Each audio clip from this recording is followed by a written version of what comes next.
The second law of thermodynamics, quantified by Ludwig Boltzmann's formula S equals K sub B times the natural logarithm of W, guarantees that nothing in the universe gets a restart. Not a star, not a galaxy, not a civilization, not the cosmos itself. Entropy, the measure of disorder, the count of microstates, increases in every isolated system, in every real process, in every corner of the observable universe. The arrow of time, the unidirectional flow from past to future, from order to disorder, from low entropy to high entropy, is not a metaphor or a philosophical preference.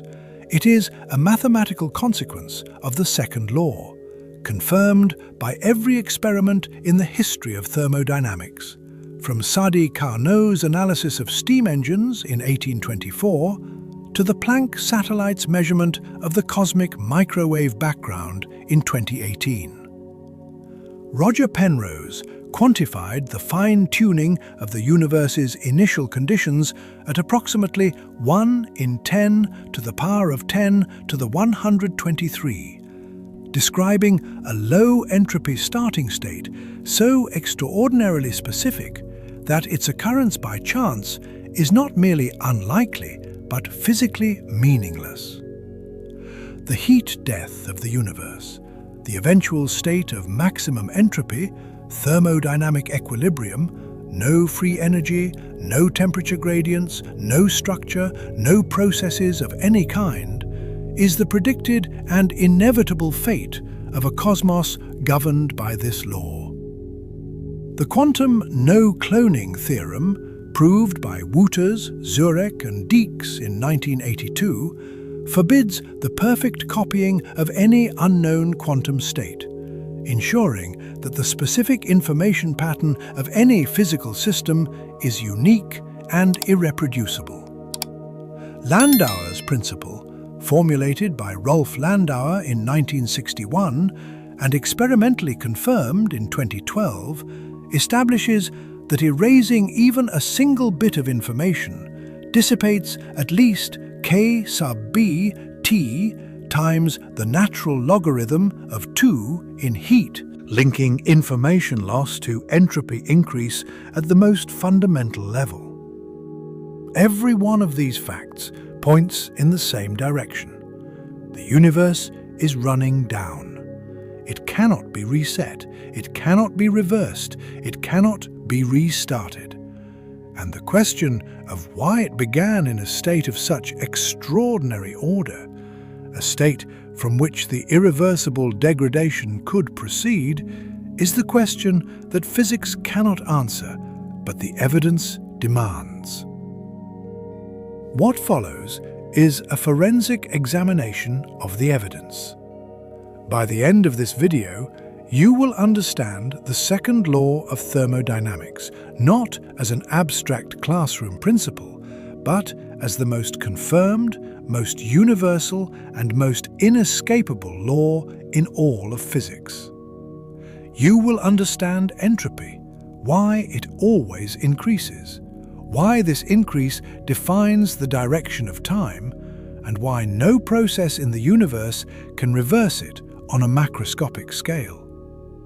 You will understand the arrow of time, why the past is different from the future, why broken eggs do not reassemble, why heat flows from hot to cold and never the reverse.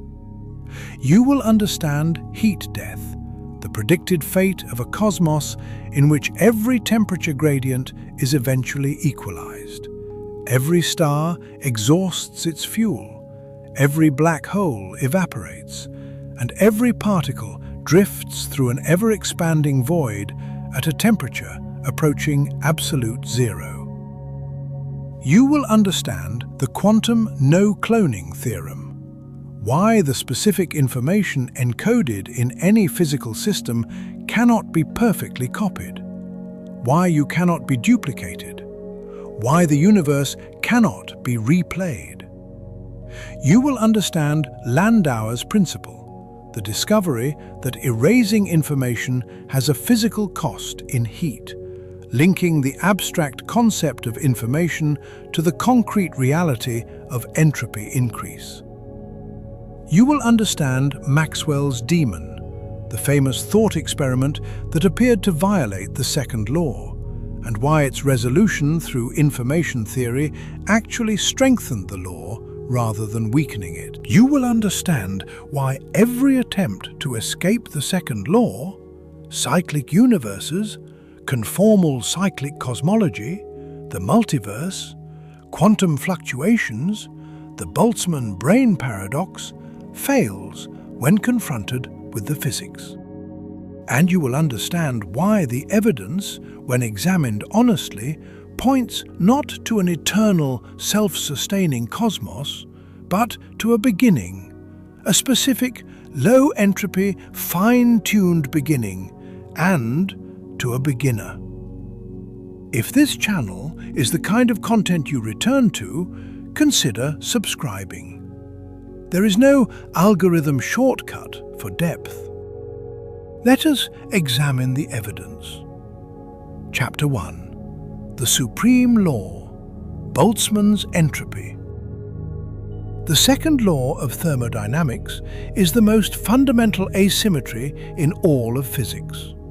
And it is the law that guarantees nothing in the universe gets a restart. The law was born in the Industrial Age, in the study of steam engines, heat flow, and the conversion of thermal energy into mechanical work. Sadi Carnot, born 1796, died 1832, French military engineer and physicist, analysed the efficiency of heat engines in his 1824 work, Reflections on the Motive Power of Fire. Carnot asked a deceptively simple question. What is the maximum efficiency of an engine that converts heat into work? His answer, the Carnot efficiency, is given by the equation eta is less than or equal to 1 minus T sub c over T sub h. Eta is the efficiency, the fraction of heat converted to useful work. T sub h is the temperature of the hot reservoir, the heat source. T sub c is the temperature of the cold reservoir, the heat sink. The equation says no heat engine can be more efficient than a Carnot engine operating between the same two temperatures. And a Carnot engine is 100% efficient only if the cold reservoir is at absolute zero, a temperature that is physically unattainable. In every real engine, some heat is always wasted, dumped into the cold reservoir, unavailable for work. This wasted heat is entropy increase. It is irreversible. It cannot be recovered. Rudolf Clausius, born 1822, died 1888, German physicist and mathematician, formalized this insight into a universal law. In 1854, Clausius stated the second law. Heat does not flow spontaneously from a colder body to a hotter one. In 1865, he introduced the concept of entropy, from the Greek entropia, meaning turning toward, and formulated the Clausius inequality. Delta S is greater than or equal to the integral of delta Q over T. Delta S is the change in entropy. Delta Q is the heat transferred. T is the absolute temperature. The inequality states, in any real, irreversible process, the total entropy of an isolated system increases.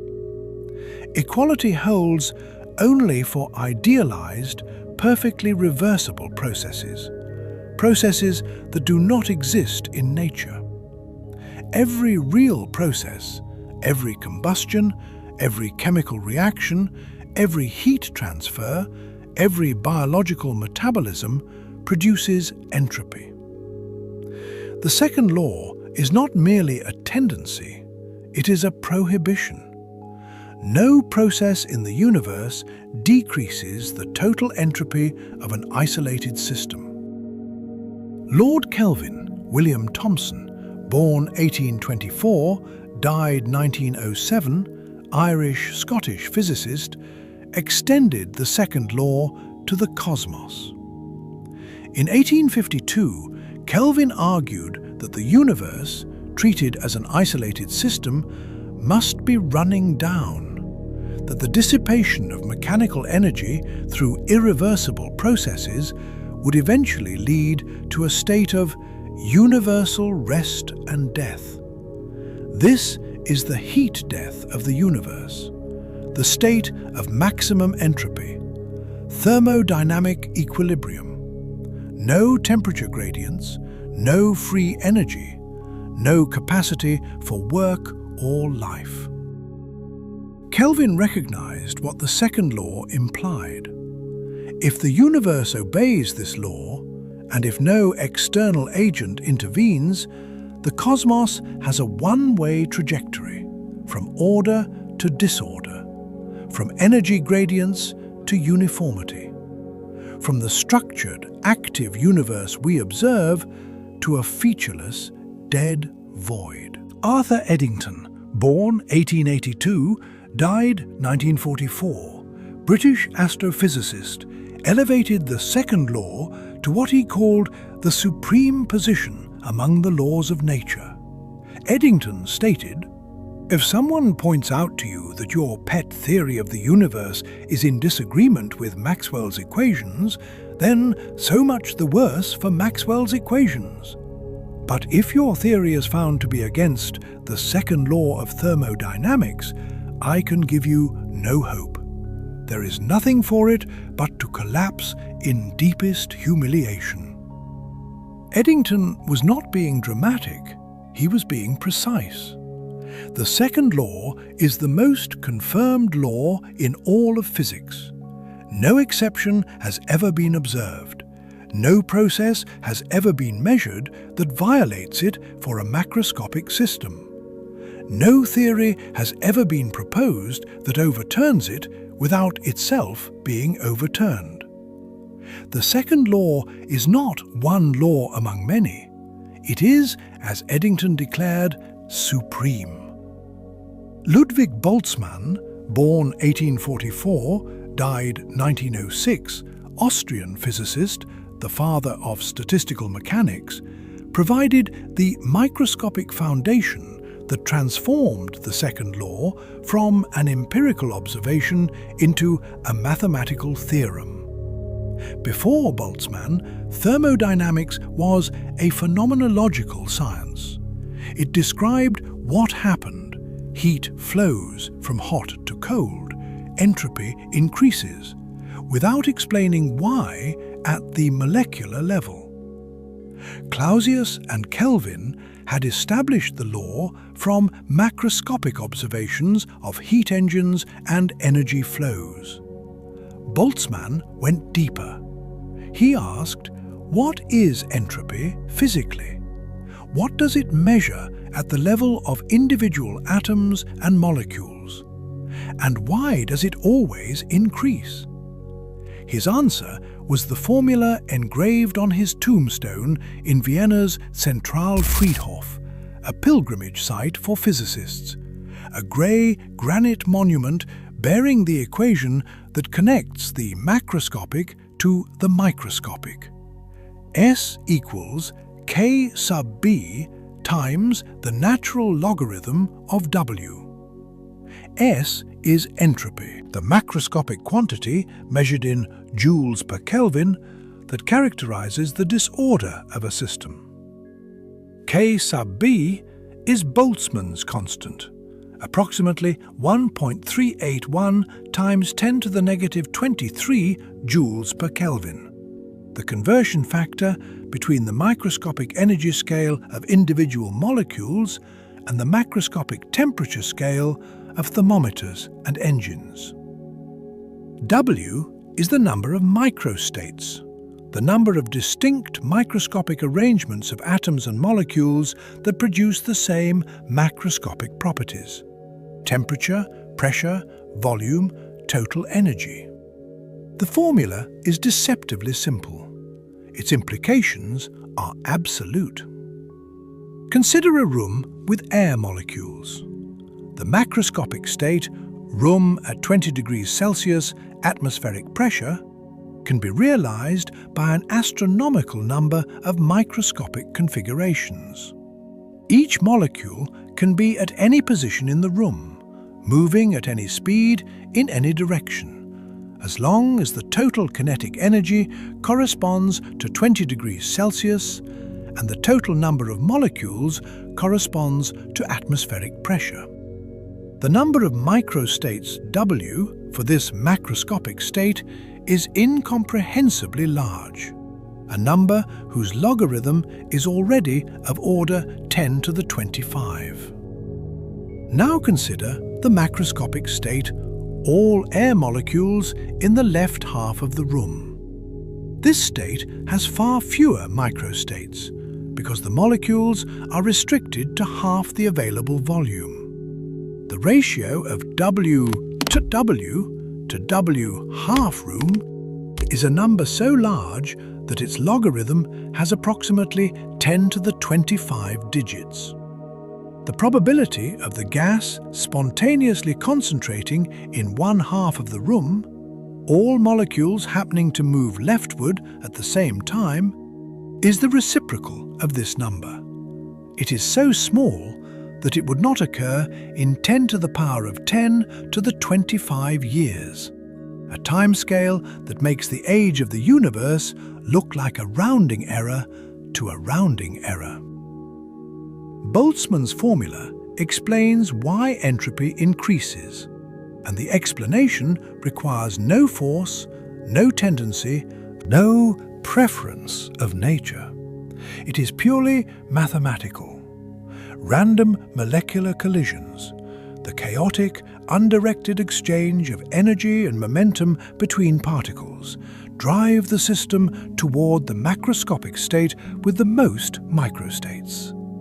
Not because anything pushes it there, because there are overwhelmingly more ways to be disordered than to be ordered. The gas expands to fill the room because random motion makes the expanded state overwhelmingly more probable than the concentrated state. The ice melts because there are vastly more microstates for liquid water at room temperature than for ice.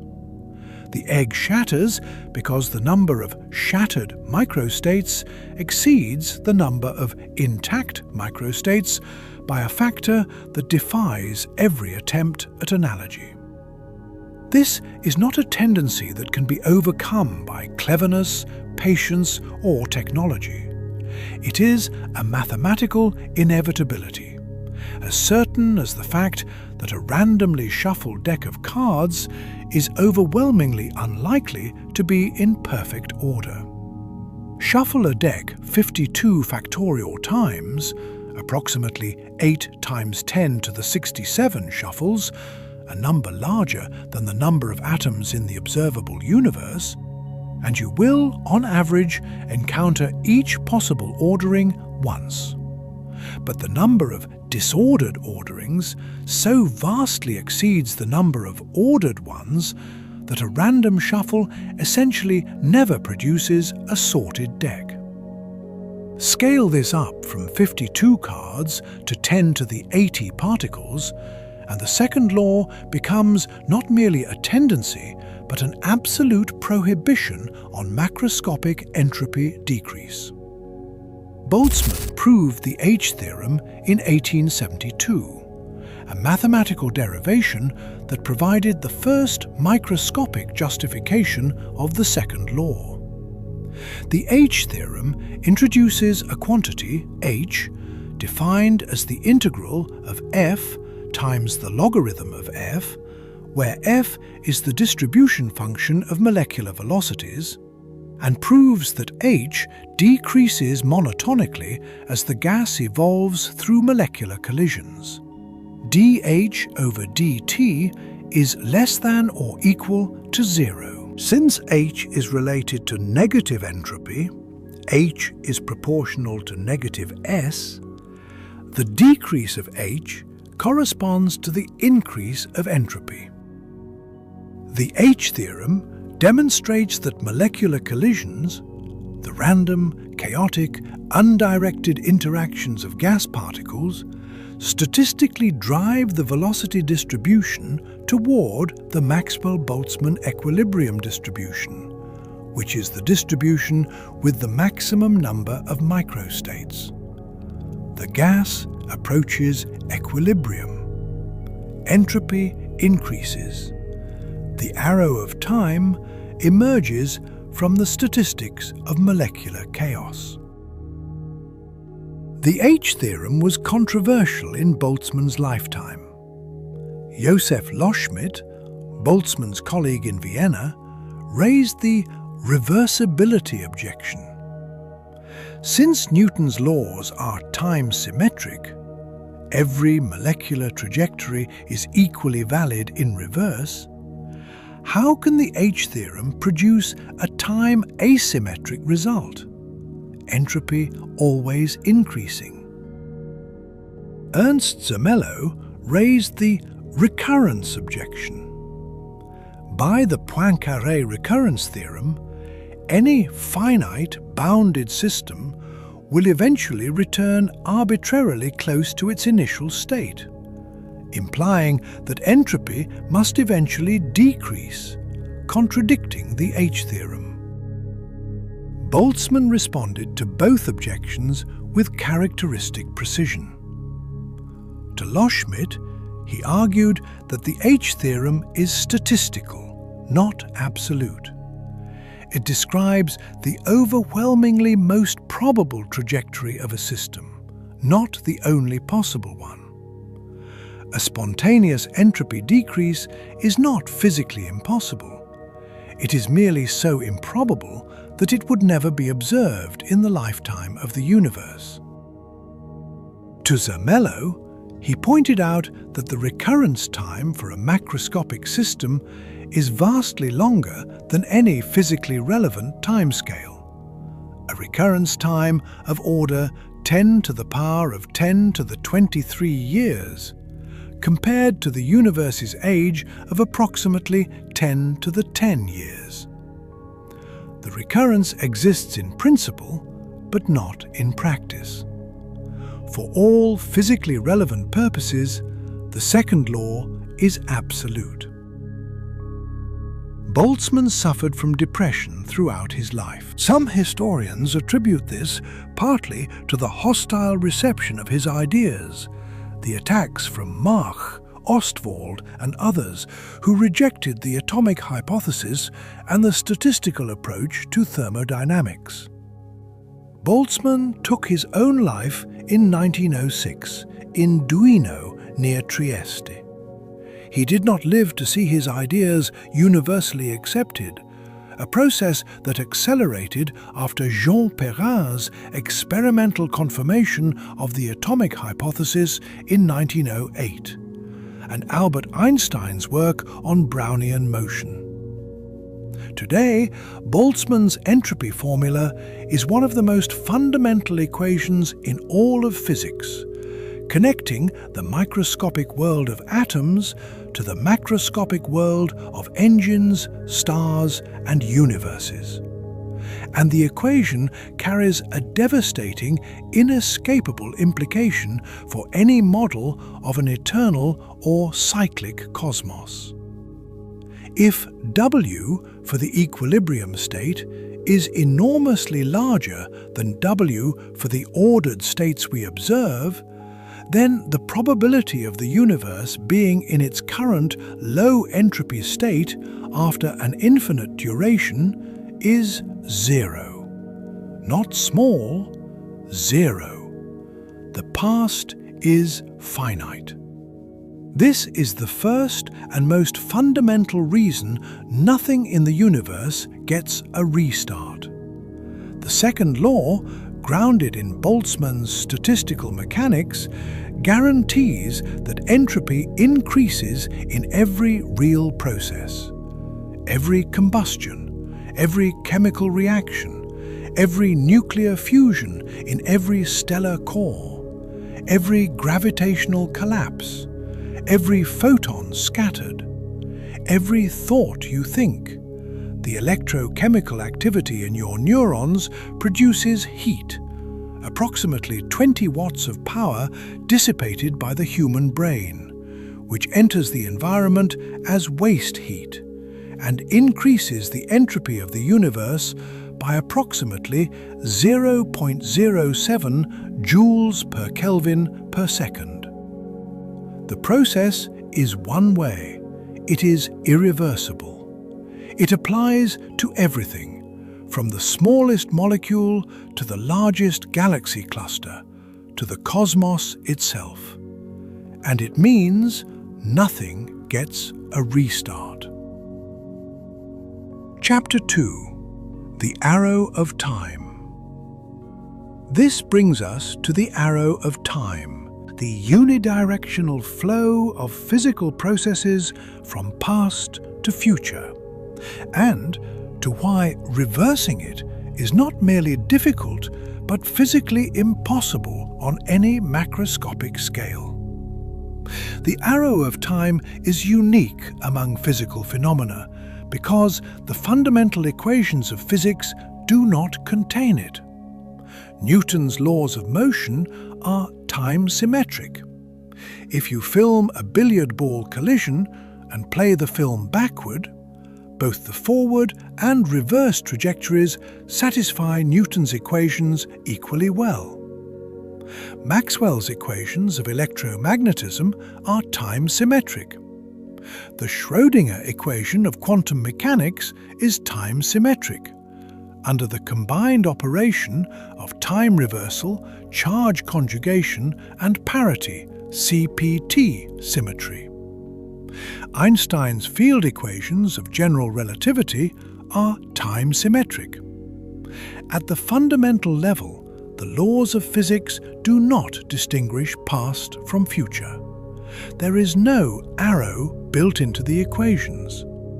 The arrow comes from the boundary conditions, from the initial state of the universe. Sir Arthur Eddington, born 1882, died 1944, British astrophysicist, Fellow of the Royal Society, the man who confirmed general relativity during the 1919 solar eclipse, named this the Arrow of Time in 1928. Eddington recognized that the second law provides the only physical distinction between past and future. Entropy was lower in the past and is higher in the future. The arrow points in the direction of entropy increase. Every irreversible process, cream mixing into coffee, ice melting, eggs shattering, stars burning, civilizations rising and falling, proceeds in the direction of increasing entropy. Reversing any of these processes would decrease entropy, violating the second law. The arrow of time exists because the universe began in a state of extraordinarily low entropy. This is the past hypothesis, formalized by philosopher and physicist David Albert, which states that the initial state of the universe was one of extremely low entropy. Without this initial condition, the second law cannot generate an arrow of time. If the universe had begun at maximum entropy, in thermodynamic equilibrium, with uniform temperature, no structure, no gradients, there would be no distinction between past and future. Nothing would happen. No processes would occur. No arrow would exist. The arrow of time is a consequence of the universe beginning in a special, ordered, low entropy state and evolving, via the second law, toward the disordered, high entropy state of heat death. The numbers are measured. Studies show the early universe's entropy, dominated by the cosmic microwave background photons, was approximately 10 to the 88 in natural units. The entropy of the observable universe today, dominated by supermassive black holes at the centers of galaxies, is approximately 10 to the 101. The gap is enormous. The current entropy exceeds the Big Bang entropy by a factor of approximately 10 to the 13. And the maximum possible entropy, the entropy the universe would have if it were entirely filled with black holes matching its total mass energy, is approximately 10 to the 123. The universe has consumed approximately 10 to the 13 out of a budget of 10 to the 123. It has used a tiny fraction of its available entropy capacity. It is far from equilibrium. It is between the beginning and the end. And the second law guarantees the direction is one way.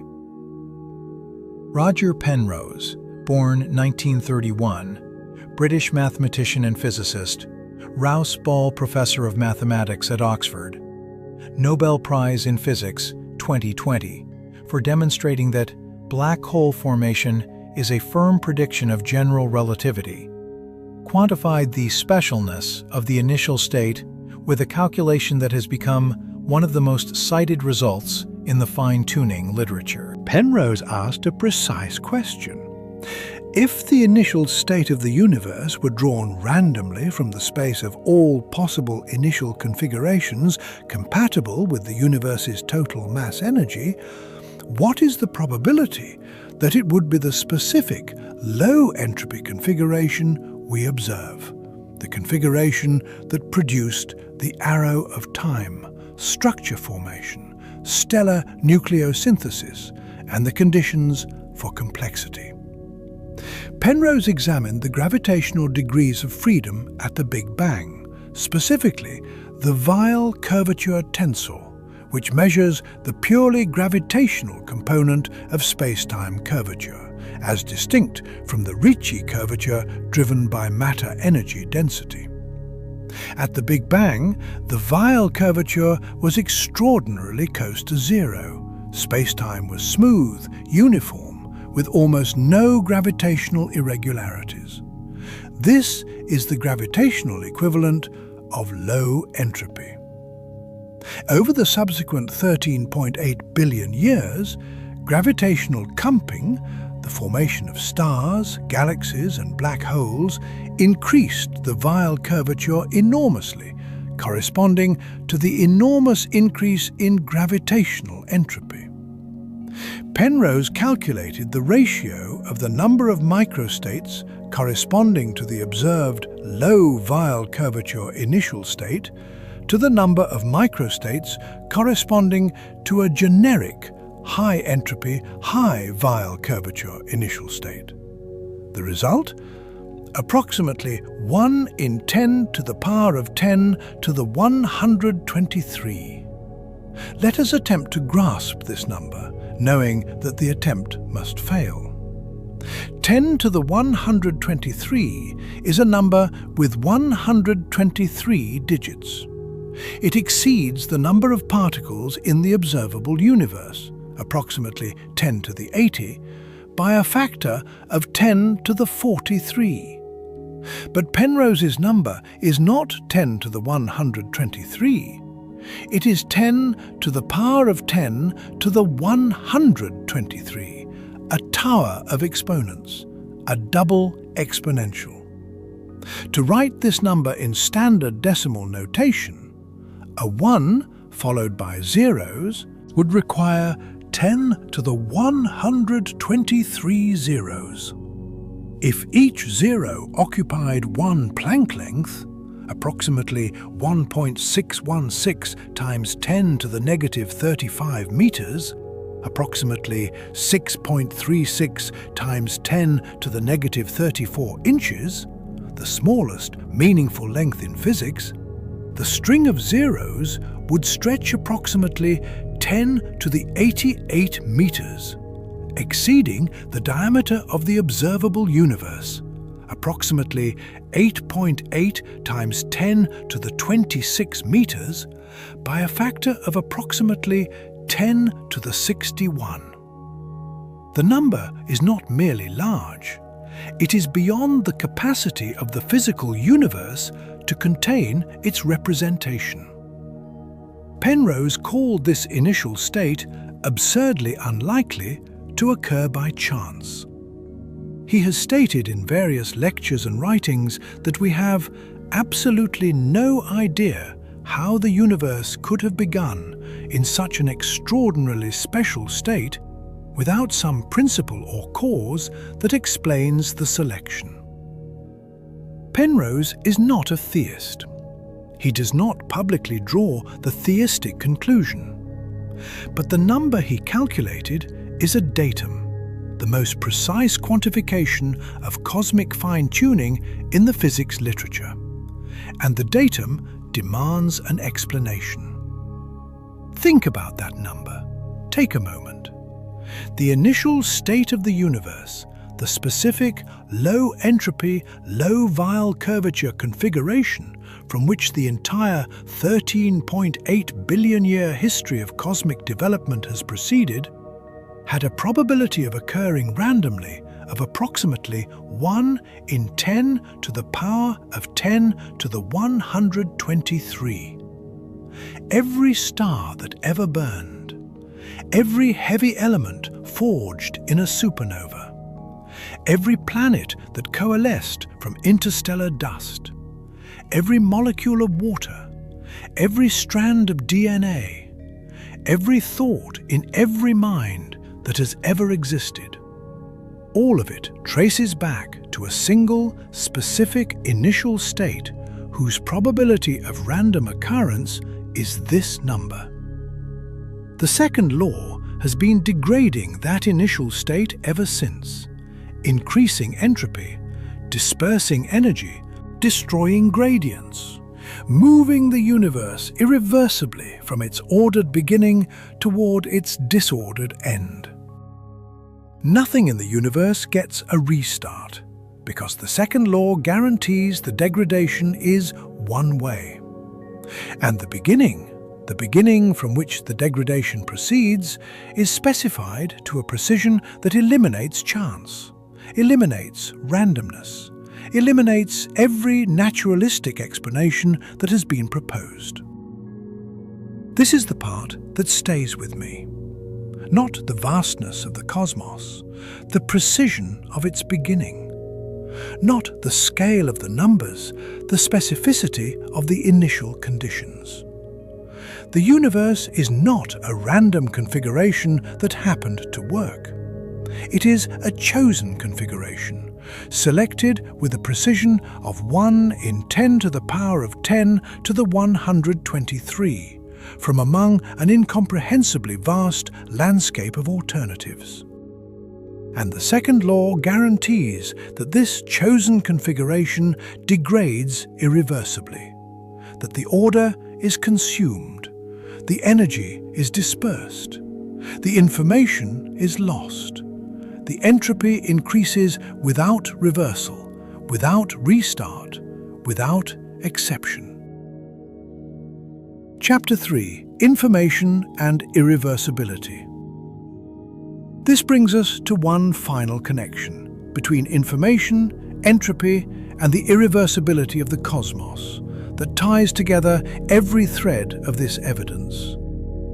The connection between information and entropy was first recognized by Claude Shannon in 1948, when he defined information entropy in his foundational paper, A Mathematical Theory of Communication.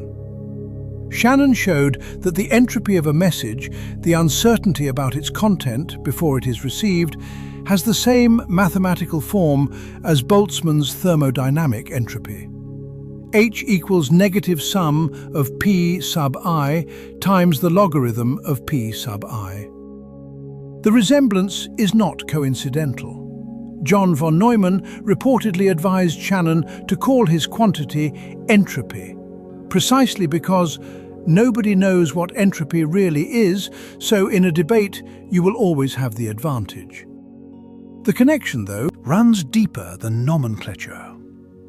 Boltzmann's entropy measures the number of microstates compatible with a macrostate, the information we are missing about the microscopic configuration. Shannon's entropy measures the uncertainty about a message, the information we are missing about its content. Von Neumann entropy, the quantum mechanical extension formulated by John von Neumann, measures the uncertainty in a quantum state. Gibbs entropy extends thermodynamic entropy to non-equilibrium systems. All measure the same thing: missing information. And the second law says the missing information always increases in isolated systems. The universe is losing accessible information not because information is being destroyed — quantum mechanics preserves information globally — but because information is being dispersed into inaccessible correlations with the environment. The structured, accessible information of the early universe, the specific low-entropy configuration with its precise Weyl curvature and its specific density fluctuations, is being irreversibly degraded into thermal noise.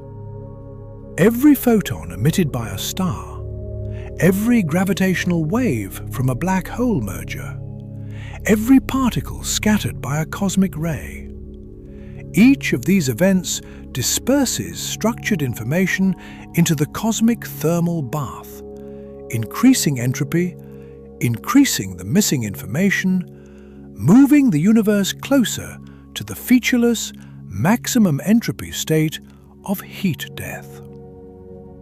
Landauer's principle provides the physical mechanism. Losing information costs entropy. Erasing a bit produces heat. The no-cloning theorem provides the quantum constraint. Information cannot be copied, only moved. Once it is dispersed, it cannot be reconcentrated without an entropy cost that exceeds the information recovered. Bennett's resolution of Maxwell's demon provides the logical framework. Even intelligent agents cannot circumvent information entropy coupling. The second law is, at its deepest level, a law about the irreversible dispersal of information. This means the universe's trajectory from its low-entropy, information-rich beginning to its high-entropy, information-poor end is not merely a thermodynamic process. It is an information-theoretic process. The universe is losing the structured information that was encoded in its initial conditions. The second law guarantees this loss is irreversible. The no-cloning theorem guarantees the information cannot be duplicated. Landauer's principle guarantees that any attempt to reverse the loss produces more entropy than it removes.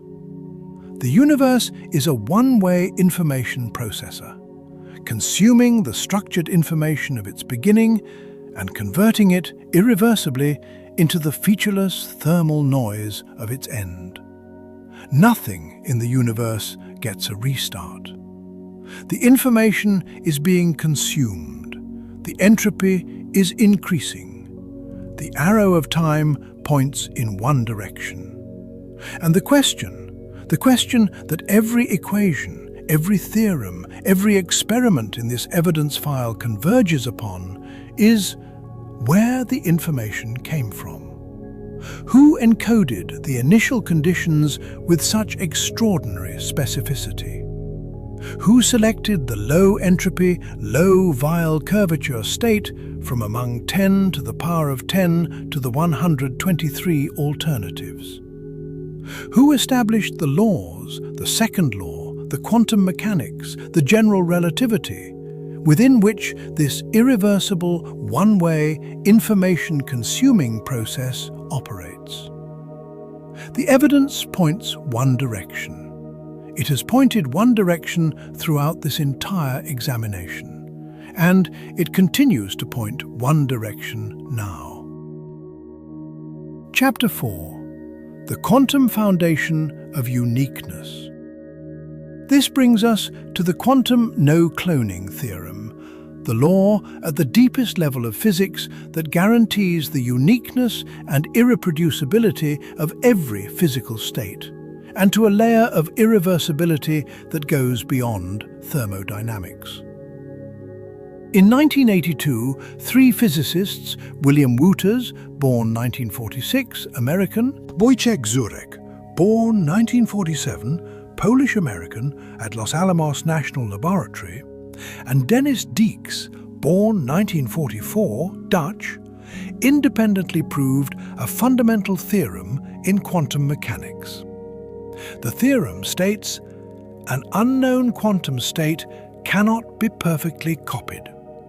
There is no quantum operation, no physical process, no machine, no computation, no arrangement of matter or energy anywhere in the universe that can take an arbitrary quantum state and produce two identical copies of it while leaving the original intact. The proof is elegant and follows directly from the linearity of quantum mechanics, the same linearity that produces superposition. The argument is as follows. Suppose a cloning machine exists, a device that takes any input quantum state and produces two copies. Let it clone state A into two copies of A, and separately clone state B into two copies of B. Now consider a superposition of A and B, the state A plus B divided by the square root of 2.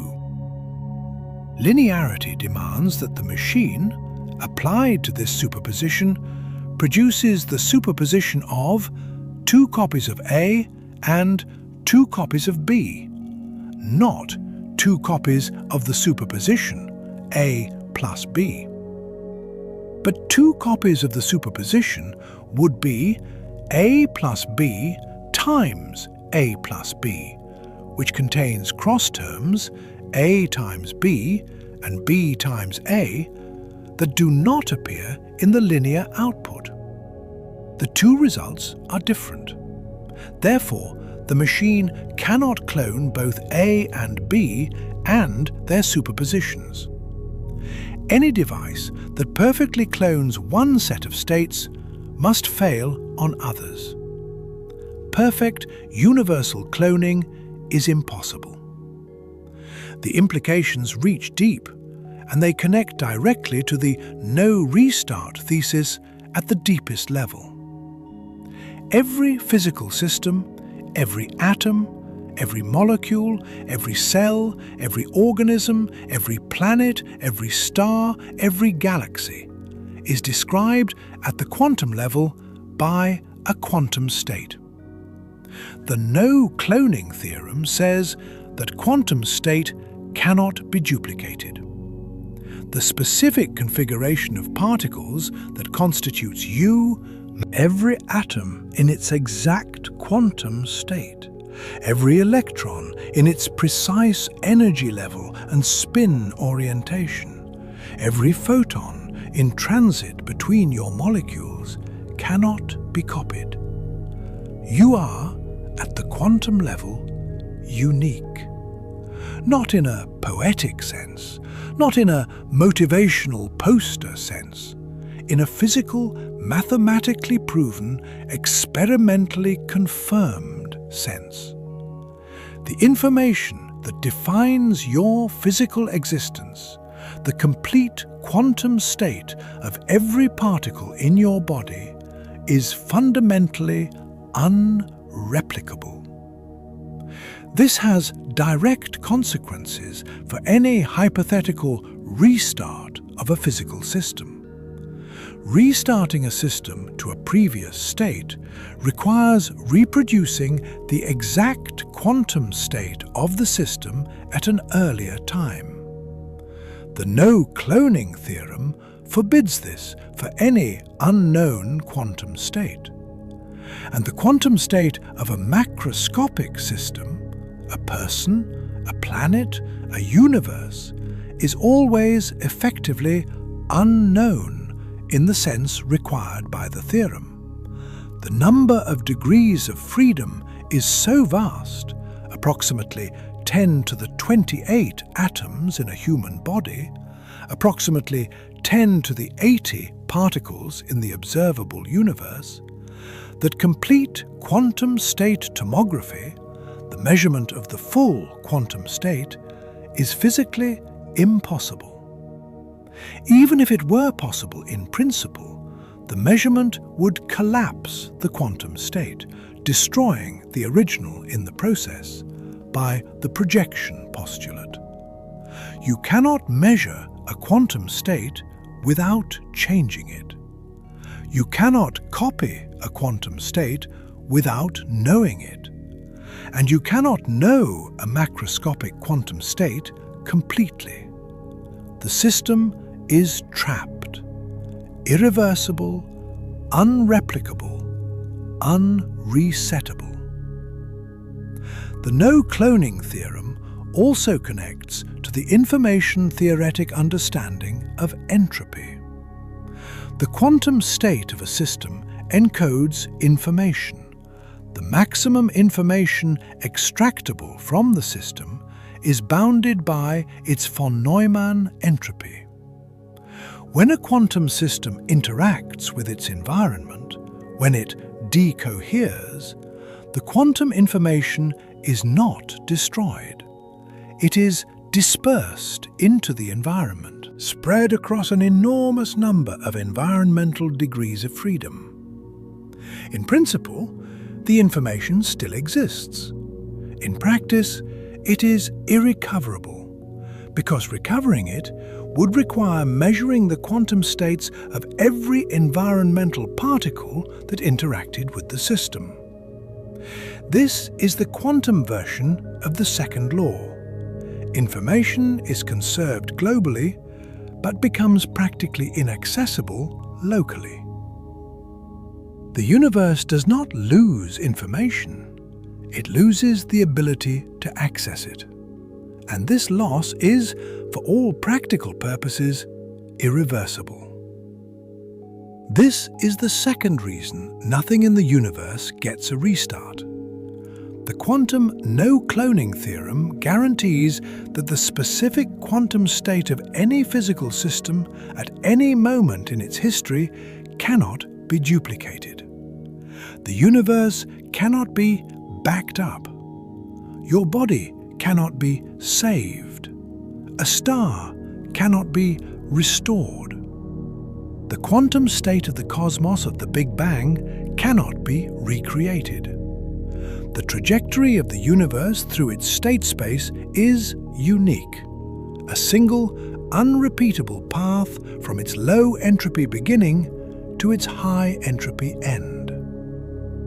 The second law guarantees the direction. The no-cloning theorem guarantees the uniqueness.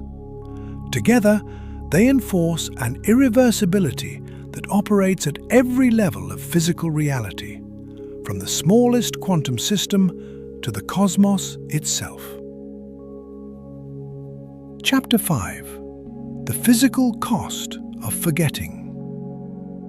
This brings us to Landauer's principle, the discovery that links information to thermodynamics at the most fundamental level, and to the physical cost of forgetting. Rolf Landauer, born 1927, died 1999, German-American physicist at IBM's Thomas J. Watson Research Center in Yorktown Heights, New York, asked a question in 1961 that would reshape our understanding of the relationship between information and physics. The question was deceptively simple. Is there a minimum energy cost for computation? Can a computer, in principle, operate with zero energy expenditure? Landauer's answer was nuanced and deep. He showed that logically reversible operations, operations that do not destroy information, operations where the output uniquely determines the input, can, in principle, be performed with arbitrarily little energy. Charles Bennett, born 1943, American physicist also at IBM, later developed this into the theory of reversible computation, showing that any computation can, in principle, be restructured to be logically reversible, with no fundamental energy cost for the computation itself. Landauer, though, identified one operation that is fundamentally, inescapably, irreversibly costly: the erasure of information. Erasing a bit, resetting a memory register from an unknown state, either 0 or 1, to a known state, say 0, is a logically irreversible operation. Two possible input states, 0 or 1, are mapped to one output state, 0. Information is destroyed. And this destruction of information, Landauer showed, must be accompanied by the dissipation of at least k sub bt times the natural logarithm of 2 in heat into the environment. Let us define the terms precisely. K sub b is Boltzmann's constant, approximately 1.381 times 10 to the negative 23 joules per Kelvin. T is the absolute temperature of the environment for a computer operating at room temperature, approximately 300 Kelvin. The natural logarithm of 2 is approximately 0.693. The minimum energy dissipated per bit erased is therefore approximately 2.87 times 10 to the negative 21 joules, approximately 0.018 electron volts. This is a tiny amount of energy. A single photon of visible light carries approximately 2 electron volts, more than 100 times the Landauer limit. A single ATP molecule hydrolysis in your cells releases approximately 0.5 electron volts. The Landauer limit is small, but it is not zero, and it is fundamental, not a limitation of current technology, but a law of physics. No matter how advanced the computer, no matter how efficient the processor, no matter what material or architecture is used, erasing one bit of information costs at least K sub b T ln 2 in heat. Landauer's principle was experimentally confirmed in 2012. Physicists Antoine Berhout, Artak Arakelian, Artyom Petrosyan, Sergio Siliberto, Raoul Dillenschneider, and Eric Lutz published a paper in Nature demonstrating the principle at the single-bit level. They used a colloidal silica bead, approximately 2 micrometers in diameter, trapped in a double-well potential created by focused laser beams. The bead could occupy either well, encoding one bit of information. Left well equals 0, right well equals 1. When the experimenters erased the bit, tilting the potential to force the bead into one well, they measured the heat dissipated into the surrounding water. The measured heat matched the Landauer bound to within experimental uncertainty. The experiment confirmed what Landauer had predicted. Erasing information produces entropy. Losing information has a physical, thermodynamic, measurable cost. The implications for the no restart thesis are devastating and precise. Any restart of a physical system, any reset to a previous state, requires erasing the information that the system has accumulated since that previous state. Every molecular collision, every photon absorbed, every gravitational interaction, every chemical reaction has produced information, has changed the microscopic state of the system in ways that are recorded in the positions and momenta of particles, in the correlations between subsystems, in the entanglement between the system and its environment. Erasing all of this information, restoring the system to its earlier state, requires an enormous number of bit erasures. Each erasure costs at least K sub B T ln2 in heat. The total heat produced is dumped into the environment, increasing its entropy. The restart does not restore the universe to its previous entropy, it increases the total entropy, moving the universe further from the initial state, not closer to it. This is the third reason nothing in the universe gets a restart. Landauer's principle guarantees that erasing information, which is required for any reset, produces entropy. A reset is thermodynamically self-defeating. The act of resetting increases the quantity it was intended to decrease. The universe cannot be rebooted because rebooting produces waste heat that makes the post-reboot universe more disordered than the pre-reboot universe. The second law enforces the direction. The no-cloning theorem enforces the uniqueness. Landauer's principle enforces the cost. All three point the same way. One direction. No restart. Chapter 6. Maxwell's Demon and the Resolution. This connects to one of the most famous thought experiments in physics, Maxwell's Demon, and to its resolution through information theory, which strengthened the second law rather than weakening it. James Clerk Maxwell, born 1831, died 1879, British physicist, the man who unified electricity and magnetism into the theory of electromagnetism, one of the most important physicists in history, proposed the thought experiment in 1867 in a letter to Peter Guthrie Tait. Imagine a box of gas at uniform temperature, thermodynamic equilibrium, maximum entropy for the gas. A partition divides the box into two halves, with a small trap door controlled by a tiny, intelligent being, the demon. The demon watches individual molecules approaching the trap door.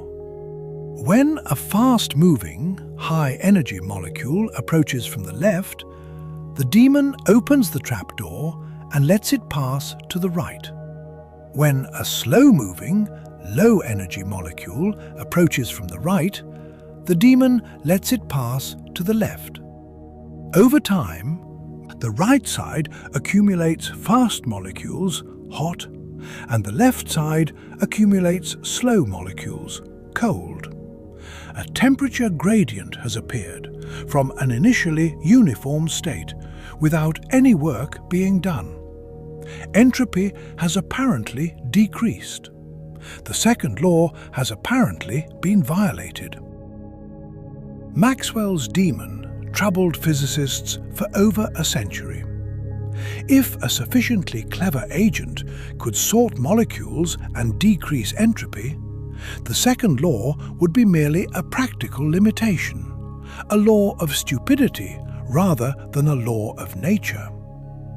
The resolution came in stages, each stage deepening our understanding of the connection between information and thermodynamics. Leo Szilard, born 1898, died 1964, Hungarian-American physicist, took the first step in 1929. Szilard analyzed a simplified version of the demon, the Szilard engine, a single molecule gas in a box, with the demon measuring which half of the box the molecule occupies. Szilard showed that the demon's measurement, the acquisition of one bit of information about the molecule's position, must, somewhere in the cycle, produce at least K sub b T ln2 of entropy.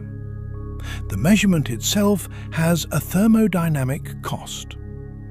Szilard was the first to link information explicitly to entropy, a connection that would later become foundational. Rolf Landauer completed the next step in 1961. Landauer showed that the critical cost is not the measurement, but the erasure.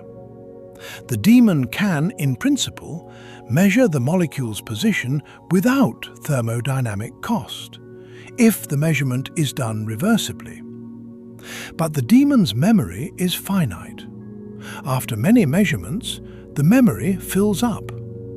To continue, the demon must erase old data, and Landauer's principle states that erasing each bit costs at least K sub b T ln2 in heat.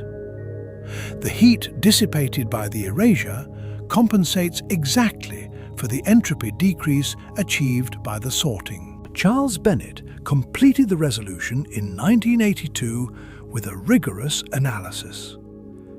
Bennett showed that every step of the demon's operation, observation, sorting, recording, can, in principle, be performed reversibly without entropy cost, except one, the erasure of the demon's memory. The erasure is logically irreversible, two possible memory states mapped to one, and therefore thermodynamically irreversible, Landauer's principle. The entropy produced by erasure is at least as large as the entropy decrease from sorting.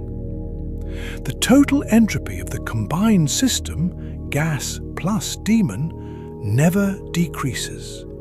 The second law holds. The resolution of Maxwell's demon is not merely a technical detail. It is a deep statement about the nature of physical law. The second law of thermodynamics is, at its deepest level, a law about information. Entropy is a measure of missing information, the information about the microscopic state that is not captured by the macroscopic description. The second law says this missing information always increases in isolated systems. Maxwell's demon cannot circumvent this because the demon itself is a physical system that processes information, and information processing is subject to thermodynamic constraints. Intelligence cannot defeat the second law. Cleverness cannot reverse entropy. No agent, natural or supernatural, within the physical universe can decrease the total entropy of an isolated system, because the act of processing information to achieve the decrease produces at least as much entropy as it removes. This is the fourth reason nothing in the universe gets a restart. Even a hypothetical intelligent agent, a cosmic Maxwell's demon, cannot reverse entropy without producing at least as much entropy elsewhere. The second law is not a law of ignorance. It is a law of physics. It applies to every physical process, including the processing of information by intelligent agents. No intelligence within the physical universe can circumvent it. The only way to decrease the entropy of a system is to dump the entropy elsewhere, into the environment, into the rest of the universe. And the total entropy always increases. There is no free lunch. There is no loophole. There is no restart. Chapter 7. Heat death, the final state.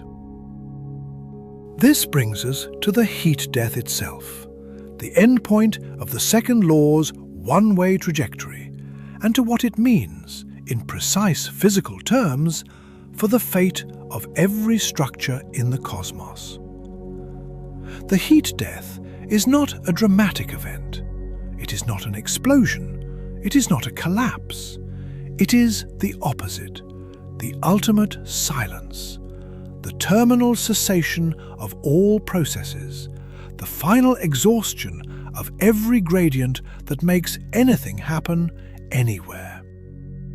The heat death of the universe is defined as the state where no thermodynamic free energy remains, the state of maximum entropy where no work can be performed, no temperature differences exist, and no macroscopic processes can occur. In official terms, it is the state where the universe has reached thermodynamic equilibrium. This prediction was first articulated by Lord Kelvin in approximately 1852 and has been reinforced by every subsequent advance in cosmology and thermodynamics.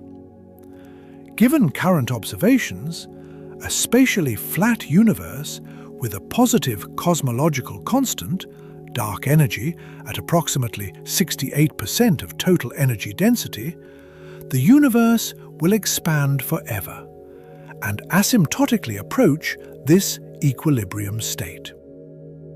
The Friedmann equation governs the expansion. h squared equals 8 pi g over 3 times rho minus kc squared over a squared plus lambda c squared over 3. H is the Hubble parameter, the rate of expansion. G is Newton's gravitational constant, approximately 6.674 times 10 to the negative 11 cubic meters per kilogram per second squared. Rho is the total energy density, matter, radiation, dark energy. K is the spatial curvature parameter, measured by the Planck satellite at 0, flat space, to within 0.2%. A is the scale factor, the quantity that tracks the expansion of space. Lambda is the cosmological constant, the energy density of the vacuum, driving the accelerating expansion confirmed by the 1998 supernova observations. Saul Perlmutter, Brian Schmidt, Adam Rees, Nobel Prize 2011. With positive lambda and decreasing matter density ρ, as matter dilutes through expansion, the Hubble parameter h approaches a constant. The universe enters de Sitter expansion, exponential, eternal, irreversible. In this expanding universe, every process runs one way, toward equilibrium, toward heat death, toward the cessation of all structure and activity. Stars exhaust their nuclear fuel. The Sun, a G-type main sequence star, spectral class G2V, mass approximately 1.989 times 10 to the 30 kilograms, approximately 4.385 times 10 to the 30 pounds, radius approximately 696,000 kilometers, approximately 432,000 miles, converts approximately 600 million tons of hydrogen into approximately 596 million tons of helium every second. The missing 4 million tons are converted to energy via Einstein's mass-energy equivalence, E equals mc squared, yielding approximately 3.828 times 10 to the 26 watts of luminous power. The energy is produced by the proton-proton chain, a sequence of nuclear reactions operating at the Sun's core temperature of approximately 15 million Kelvin, approximately 27 million degrees Fahrenheit. Each fusion reaction increases the entropy of the universe. The highly structured nuclear binding energy of hydrogen is converted to thermal radiation, photons that radiate outward through the Sun's interior over approximately 170,000 years, then escape into space at the speed of light. Every photon is entropy leaving the Sun. Every photon is a step closer to heat death. The Sun has been doing this for 4.6 billion years. It will continue for approximately another 5 billion years. Then the hydrogen runs out. Imagine what happens then. The Sun's core contracts under gravity, no longer supported by the outward pressure of fusion. The contraction heats the core, igniting hydrogen fusion in a shell around the exhausted core. The shell burning pours energy into the outer layers, which expand enormously. The Sun becomes a red giant, swelling to approximately 200 times its current radius, engulfing Mercury, Venus, and possibly Earth. Its outer atmosphere glows a deep orange red, diffuse, tenuous, stretching across a volume that dwarfs the current solar system. The core continues to contract and heat, reaching approximately 100 million Kelvin, igniting helium fusion into carbon via the triple alpha process. But helium burning is brief, approximately 100 million years, a fraction of the hydrogen burning lifetime. When the helium runs out, the Sun's mass is too low to ignite carbon fusion. The core contracts for the last time. The outer layers are ejected in a gentle, slow-motion explosion, a planetary nebula, a shell of ionized gas glowing in ultraviolet, green and blue, expanding into the interstellar medium at tens of kilometers per second. At the center, a white dwarf, the exposed, crystallizing carbon-oxygen core of the former star, approximately the size of the Earth, but with a mass of approximately 0.6 solar masses, approximately 1 million times denser than water. The white dwarf radiates its residual heat into space, slowly over trillions of years, cooling from an initial surface temperature of approximately 100,000 Kelvin to a cold, dark, crystallized sphere. A black dwarf. No light, no heat, no radiation, no restart. More massive stars end differently, but equally irreversibly. Stars above approximately 8 solar masses fuse elements all the way to iron, element 26, the most tightly bound nucleus, the endpoint of exothermic fusion. When the iron core exceeds the Chandrasekhar limit, approximately 1.4 solar masses, it collapses in approximately 1 second. The outer layers, still falling inward, rebound off the incompressible neutron-degenerate core in a core collapse supernova, a cataclysmic explosion that for weeks outshines entire galaxies. The explosion scatters heavy elements into the interstellar medium. At the center, a neutron star, for core masses below approximately 3 solar masses, or a black hole for higher masses. Black holes are the most entropic objects in the universe. The Bekenstein-Hawking entropy formula, derived by Jacob Bekenstein in 1972 and completed by Stephen Hawking in 1974, shows that the entropy of a black hole is proportional to the area of its event horizon. S sub b h equals A over 4 in Planck units. Equivalently, S sub b h equals K sub b c cubed A over 4 g h bar in SI units. A 1 solar mass black hole has an entropy of approximately 10 to the 77 K sub b, enormously greater than the entropy of the star that collapsed to form it.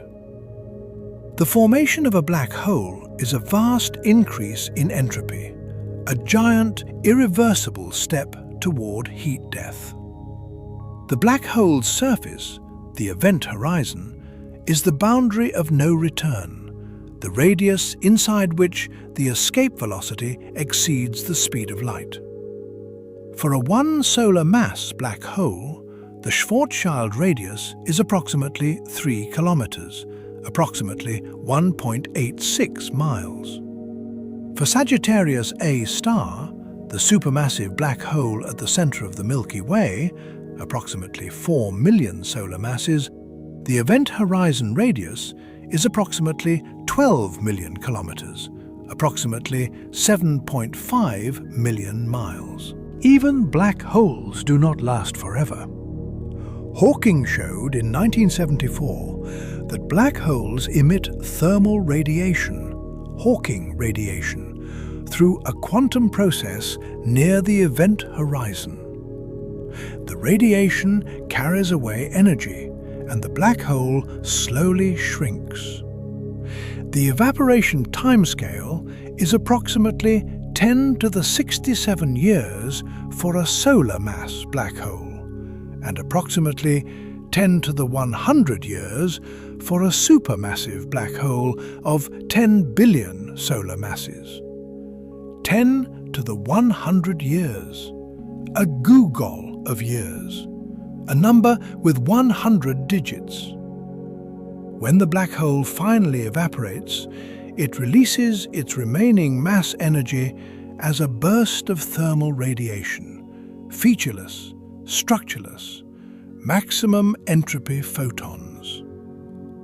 The information that fell into the black hole, the quantum states of every particle, every photon, every atom that crossed the event horizon, is dispersed into thermal radiation that, for all practical purposes, cannot be reassembled into the original states.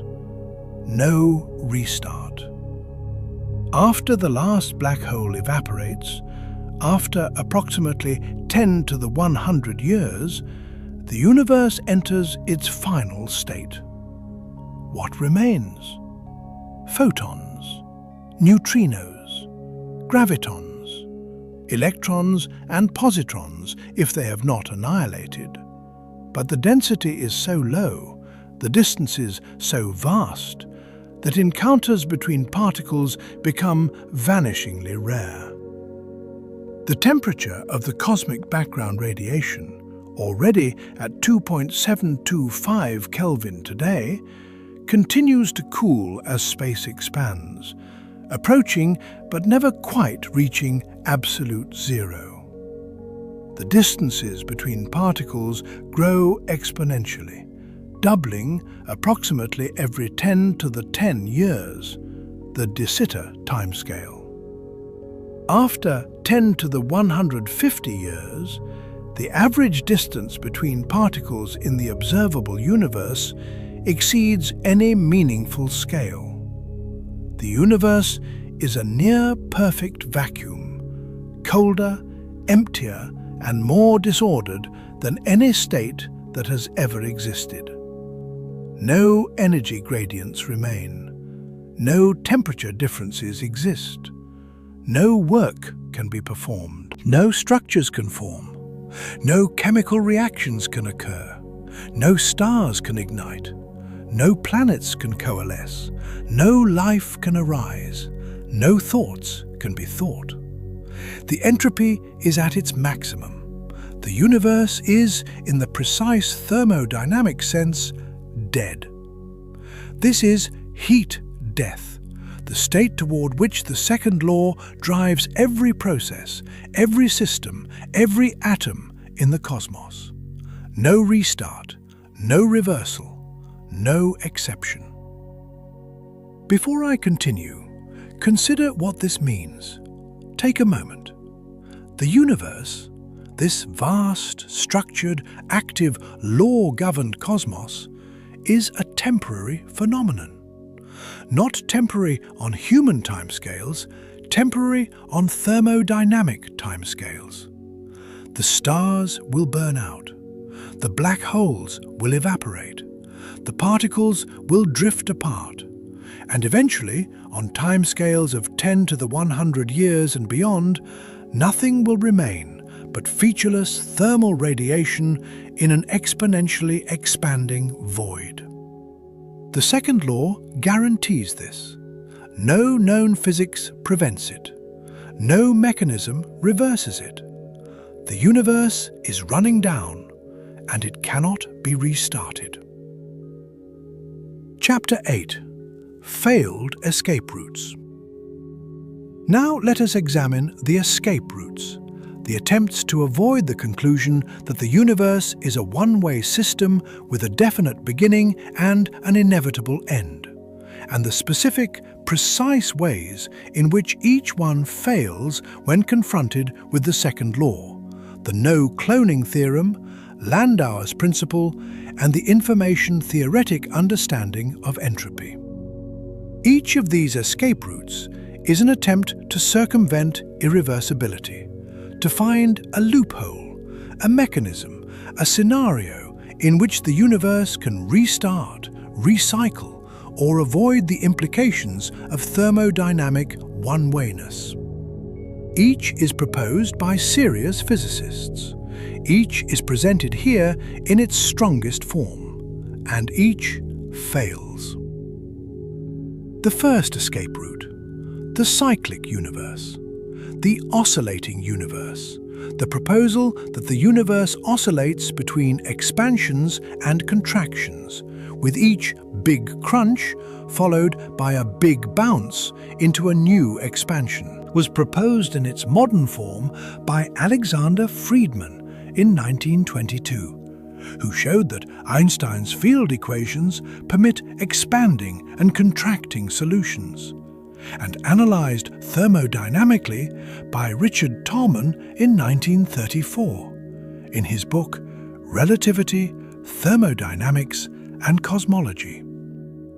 Let us apply the prosecution after defense model with full rigor.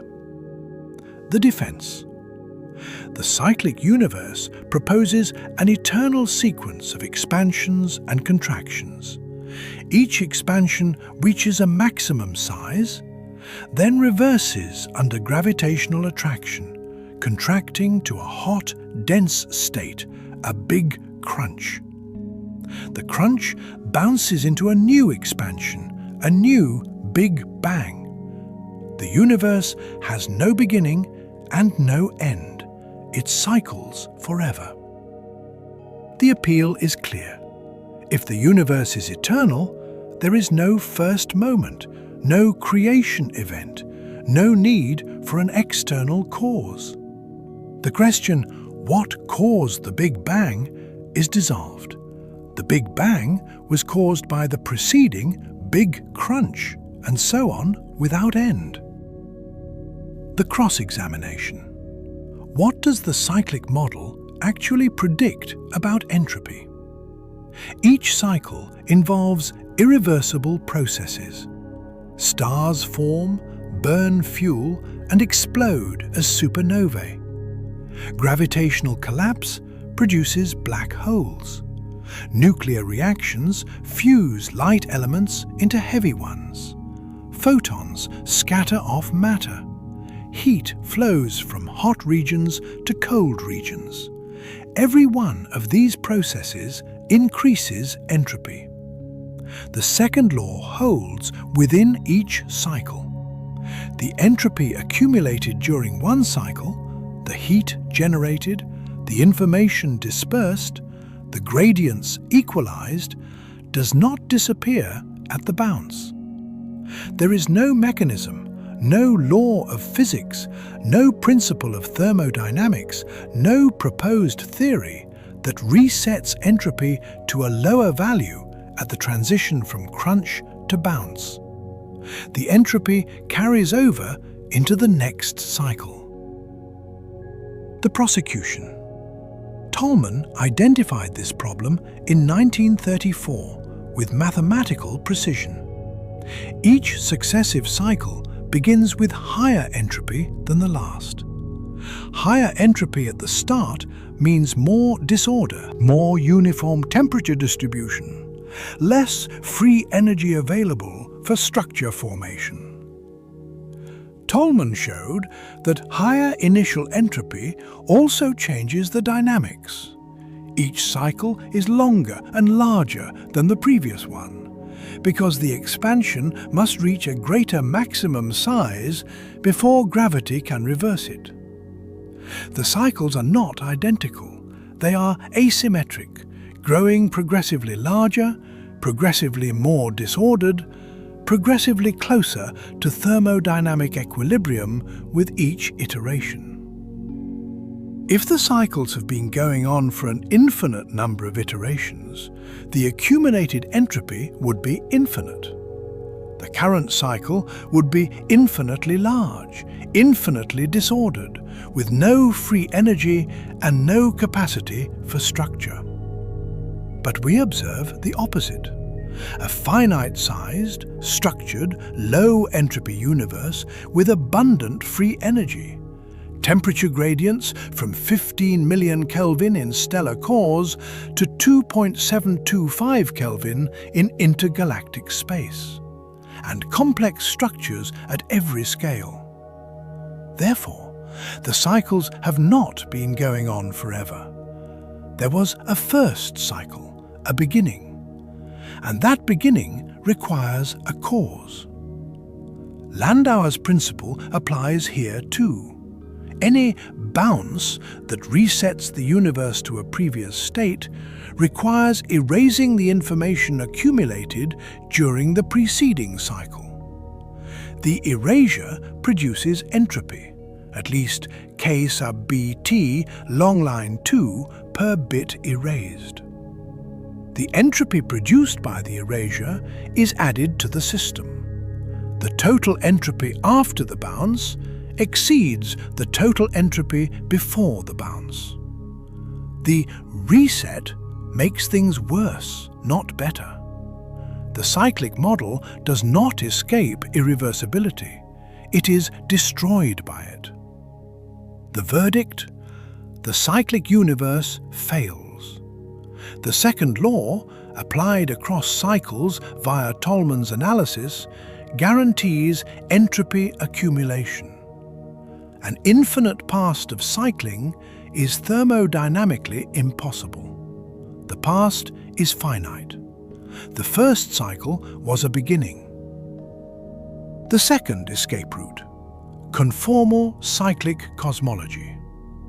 CCC, proposed by Roger Penrose in 2002, detailed in his book Cycles of Time, an extraordinary new view of the universe, is a more sophisticated cyclic model that attempts to sidestep Tolman's entropy objection. The defense. Penrose accepts that the universe will reach heat death, that entropy will reach its maximum, that all massive particles will eventually decay, that all black holes will evaporate through Hawking radiation, and that what remains will be only massless particles, photons and gravitons. For massless particles, Penrose argues, there is no intrinsic length scale or time scale. Conformal symmetry holds. The geometry of the dead universe, populated only by massless particles, is conformally equivalent to the geometry of a new Big Bang. Penrose proposes that the end of one eon, the heat death, is mathematically identical to the beginning of the next eon, a new Big Bang. The conformal rescaling resets the geometry without violating any physical law. The cycle continues, eon after eon, each ending in heat death, each beginning with a new Big Bang. The cross-examination. CCC is mathematically inventive. Penrose is one of the most brilliant mathematical physicists of the 20th and 21st centuries. But the model requires several unverified physical assumptions. First, it requires that all massive particles eventually decay, including protons. The current experimental lower bound on the proton lifetime from the Super Kamiokande detector in Japan, a 50,000-ton water Cherenkov detector, approximately 1,000 meters, approximately 3,280 feet underground in the Kamioka mine, is approximately 10 to the 34 years. No proton decay has been observed. If protons do not decay, if baryonic matter persists indefinitely, CCC's premise fails. The universe will never consist solely of massless particles. Conformal symmetry will never hold. The conformal rescaling cannot be performed. Second, the conformal mapping that connects one eon to the next is a mathematical coordinate transformation, not a physical process. There is no known mechanism in nature that performs a conformal rescaling of space-time. The mapping exists on paper, in Penrose's elegant mathematics, but not in the physical world. It is a reinterpretation of the metric, not a physical event that particles experience. Third, and most fundamentally for our topic, CCC does not explain the first eon. Even if the cyclic structure works, even if eons can be linked by conformal rescaling, the chain of eons does not extend infinitely into the past without cost. The information content of each eon is erased by the conformal stretching. But by Landauer's principle, this erasure has a thermodynamic cost. And the first eon, the eon that started the chain, requires initial conditions. Specific, low entropy, fine-tuned initial conditions that CCC does not derive from any deeper principle. CCC does not eliminate the need for a beginning. It relocates it to the first eon and leaves it unexplained. Penrose himself has claimed to detect evidence of CCC in the cosmic microwave background, circular patterns in the CMB temperature data that he interprets as remnants of black hole collisions from a previous eon. However, these claimed detections have not been confirmed by independent analyses. The statistical significance is disputed. The mainstream cosmological community has not accepted the CCC signatures as genuine. The verdict? CCC is a mathematically creative proposal that does not survive physical scrutiny. It requires unobserved proton decay. Its conformal mapping is mathematical, not physical. It does not explain the first eon. It does not escape Landauer's principle. And its claimed observational evidence is unconfirmed. The no restart principle holds. Even CCC cannot reverse the thermodynamic arrow. The third escape route, the multiverse and eternal inflation. The defense. Eternal inflation, developed by Alan Guth, born 1947, American physicist at MIT, and Andrei Linder, born 1948, Russian-American physicist at Stanford, proposes that the inflationary expansion of the very early universe never ends globally. Different regions of space exit inflation at different times, producing bubble universes, each potentially with different physical constants. Our observable universe is one such bubble, in an infinite, ever-inflating space. In this picture, the fine-tuning of our universe's initial conditions is not surprising. Among an infinite number of bubbles with varying properties, some will have the extraordinarily low initial entropy required for structure, complexity, and life. We observe such a bubble because only such bubbles permit observers. This is the anthropic principle applied to the multiverse. The cross-examination. The multiverse has zero observational evidence. No other bubble universe has been observed, measured, or detected. No instrument has been proposed that could, even in principle, observe another bubble, because the space between bubbles is inflating faster than light, making inter-bubble communication physically impossible. The theory is unfalsifiable. No possible observation could prove it wrong.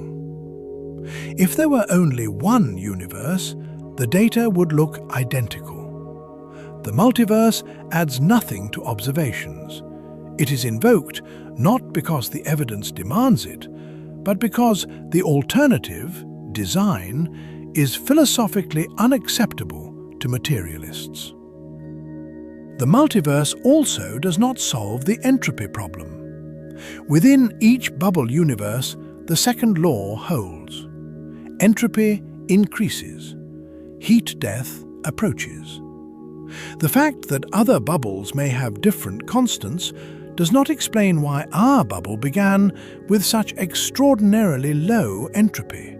Penrose's 1 in 10 to the power of 10 to the 123. The multiverse shifts the question from why are our constants fine-tuned to why does the multiverse generating mechanism exist, and why does it have the specific mathematical structure that produces bubbles with varying properties?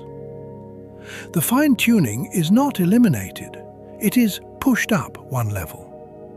The Borde-Guth-Vilenkin theorem, proved in 2003 by Arvind Borde, Alan Guth, and Alexander Vilenkin, establishes that any space-time region in which the average expansion rate is greater than 0 must be past incomplete.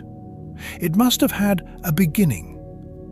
This applies to the inflationary multiverse as a whole, not just to individual bubbles. Even eternal inflation had a beginning. Even the multiverse had a first moment. The escape route through eternal expansion is closed by the physicists who built it. Guth is a co-author of the proof that limits his own model. The prosecution. The multiverse is not science. By the standards of the scientific method, observation, experimentation, falsifiability, reproducibility, the multiverse is philosophical speculation dressed in mathematical language. It violates the principle of parsimony. Instead of one universe requiring explanation, it posits an infinite number of unobservable universes. It does not explain the initial entropy of our universe. It does not explain the laws governing the multiverse generating mechanism. It does not escape the BGV theorem. And Landauer's principle applies. Any mechanism that generates new universes from a pre-existing inflationary field processes information, and that processing produces entropy. The multiverse does not escape thermodynamic irreversibility.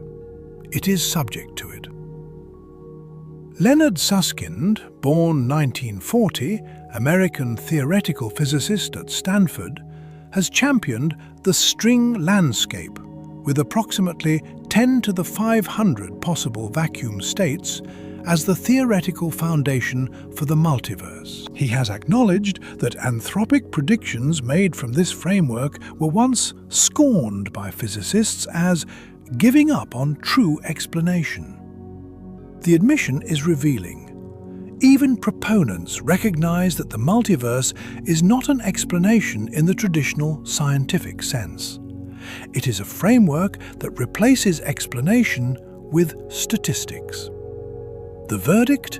The multiverse fails as an explanation. Zero evidence, unfalsifiable, does not solve the entropy problem, does not escape the BGV theorem, pushes fine-tuning up one level without resolving it. The no-restart principle holds. Even in a multiverse, entropy increases within each bubble. Heat death is the fate of each bubble, and the multiverse itself had a beginning. The fourth escape route: quantum fluctuations and the Boltzmann brain paradox. The defense? Some physicists, notably Lawrence Krauss, born 1954, American physicist, propose that the universe arose as a quantum fluctuation from a pre-existing quantum vacuum. In quantum field theory, the vacuum is not truly empty. It is a seething cauldron of virtual particles, energy fluctuations, and field oscillations governed by the Heisenberg uncertainty principle. Perhaps, the argument goes, a sufficiently large fluctuation could produce an entire universe, a baby universe spawned from the vacuum without any external cause. The cross-examination. Even if quantum fluctuations can produce baby universes, the quantum vacuum is not nothing. It is a physical system with specific laws, specific field content, specific mathematical structure. The vacuum has properties: energy density, symmetries, coupling constants. These properties require explanation. Krauss's nothing is, as critics have pointed out, nothing only in a poetic sense. David Albert, philosopher and physicist at Columbia University, wrote a devastating review of Krauss's book in the New York Times, arguing that Krauss had simply redefined nothing to mean something and declared the problem solved. The problem is not solved. The question, why does the quantum vacuum exist, and why does it have the specific properties that permit universe-spawning fluctuations, remains entirely unanswered.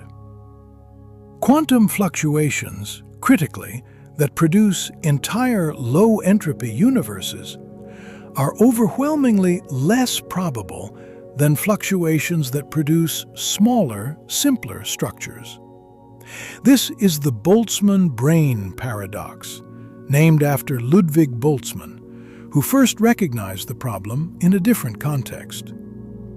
In an eternal high-entropy equilibrium state, such as a quantum vacuum persisting for infinite time, random fluctuations occasionally produce regions of low entropy.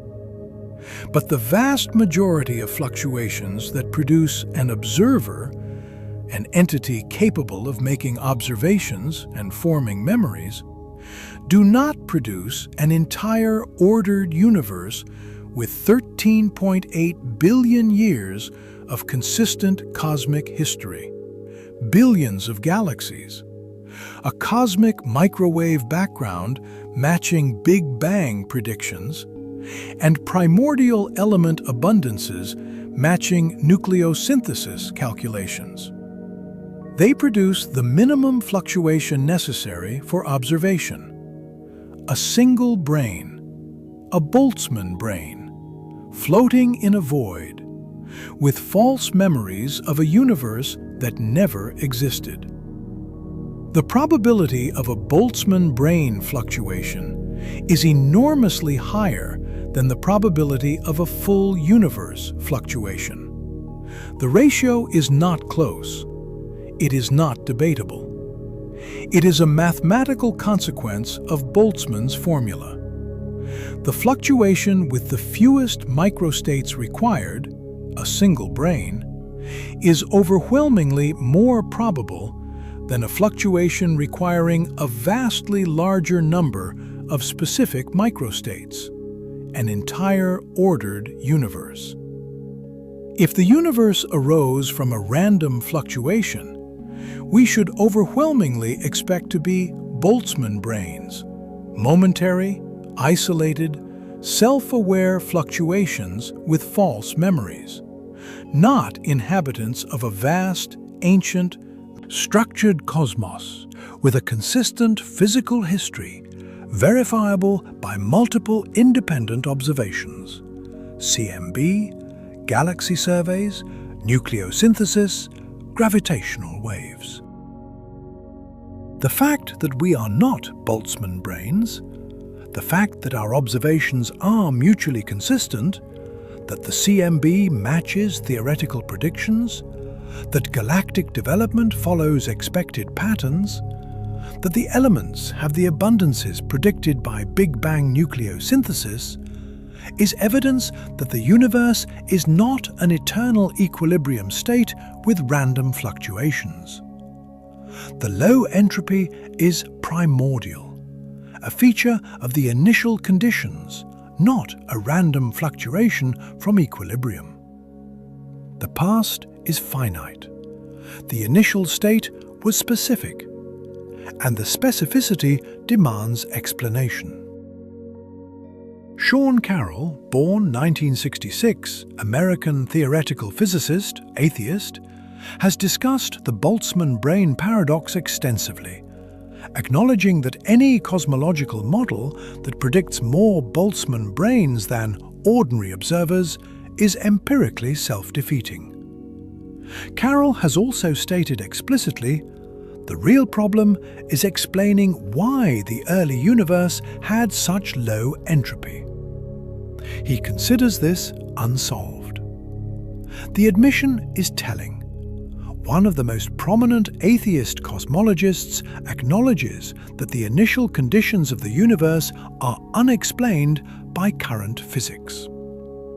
The verdict? Quantum fluctuations do not explain the universe's origin. The quantum vacuum is not nothing.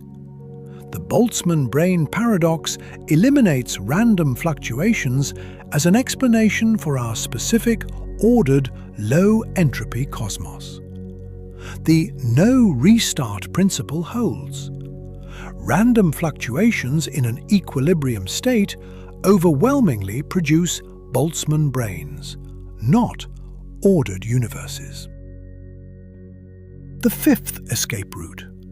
Science will eventually explain it. The defense.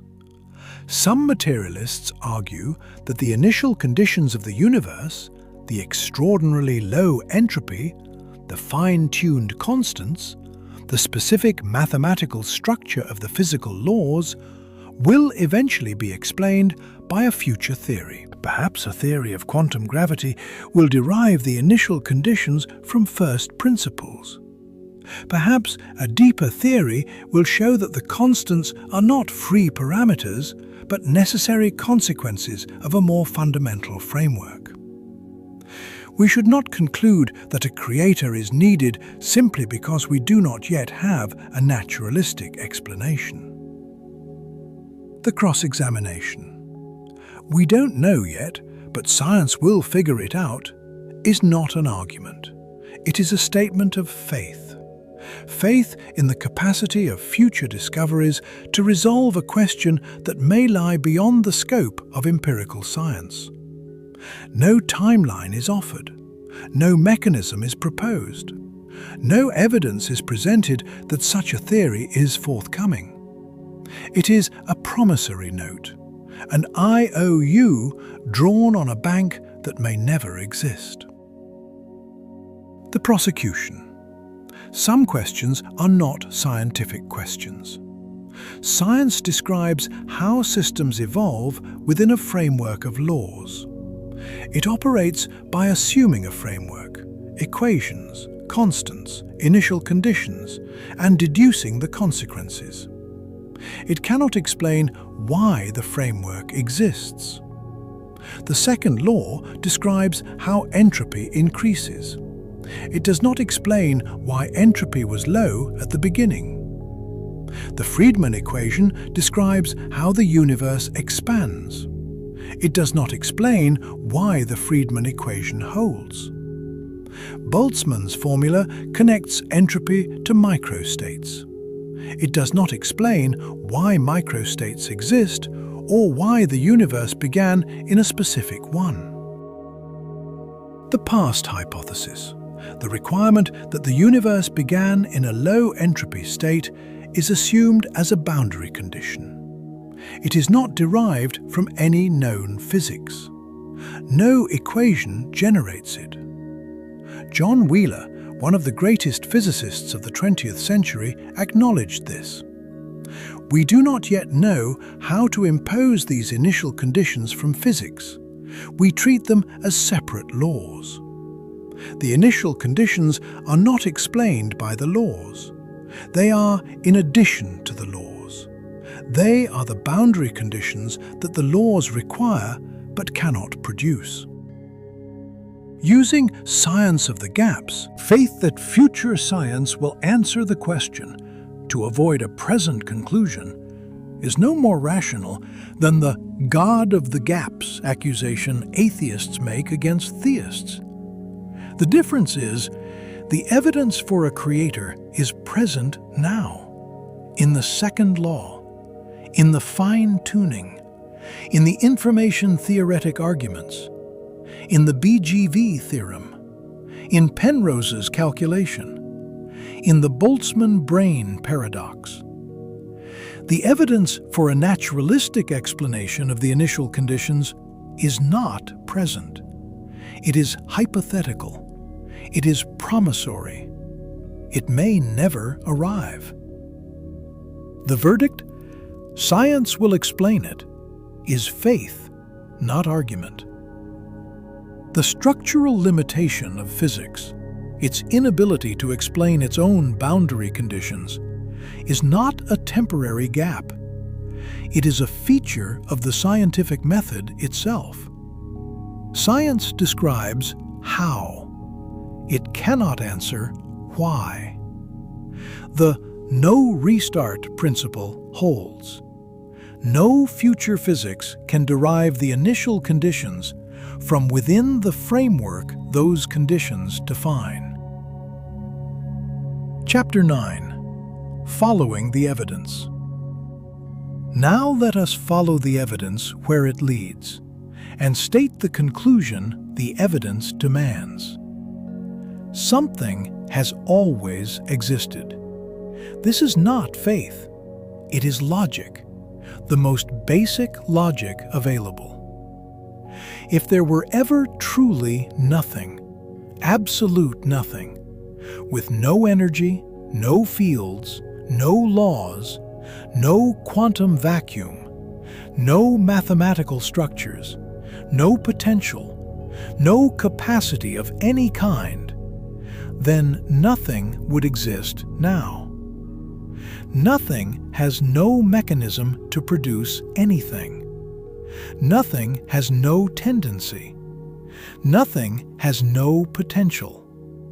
0 plus 0 equals 0, and it always equals 0, no matter how long you wait, no matter how many times you add it, no matter what philosophical framework you apply.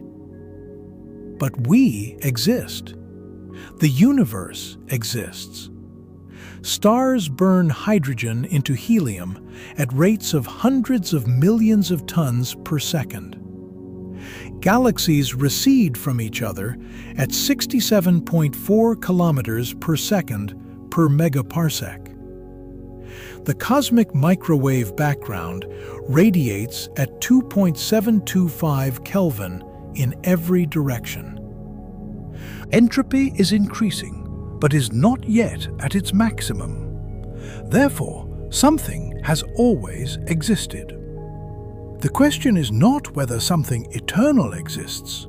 The question is what that something is, and whether it is unconscious matter or an intelligent creator. The universe itself has not always existed. The evidence is convergent and overwhelming. The second law of thermodynamics: if the universe had existed for infinite time, entropy would have reached its maximum. The universe would be in heat death, uniform temperature, no free energy, no structure, no processes. But the universe is not in heat death. Stars shine. Temperature gradients persist. Free energy is abundant. Entropy is approximately 10 to the 101, far below the maximum of approximately 10 to the 123. The past is finite. The Big Bang, confirmed by the cosmic microwave background, Penzias and Wilson, 1965, accidentally detecting a 3 Kelvin microwave signal at Bell Labs in Homedale, New Jersey, using a horn antenna originally built for satellite communication. The signal was the thermal relic of the hot, dense early universe, earning them the Nobel Prize in 1978. By COBE, NASA, 1989 to 1993, launched after a delay from the Challenger disaster, confirming the CMB as a near-perfect blackbody at 2.725 Kelvin and detecting anisotropies of 1 part in 10 to the 5, earning George Smoot and John Mather the Nobel Prize in 2006. By WMAP, NASA, 2001 to 2010, determining the age at 13.77 billion years and the composition at approximately 5% ordinary matter, 27% dark matter, 68% dark energy. By the Planck satellite, ESA, 2009 to 2013, the highest resolution CMB map ever produced, confirming H sub 0 equals 67.4 plus or minus 0.5 kilometers per second per megaparsec, flat geometry. To omega total equals 1.0007 plus or minus 0.0019 and an age of 13.80 plus or minus 0.02 billion years. The observed expansion, confirmed by Edwin Hubble's 1929 observations of galactic redshifts, recession velocity proportional to distance, Hubble's law, V equals h sub 0 d.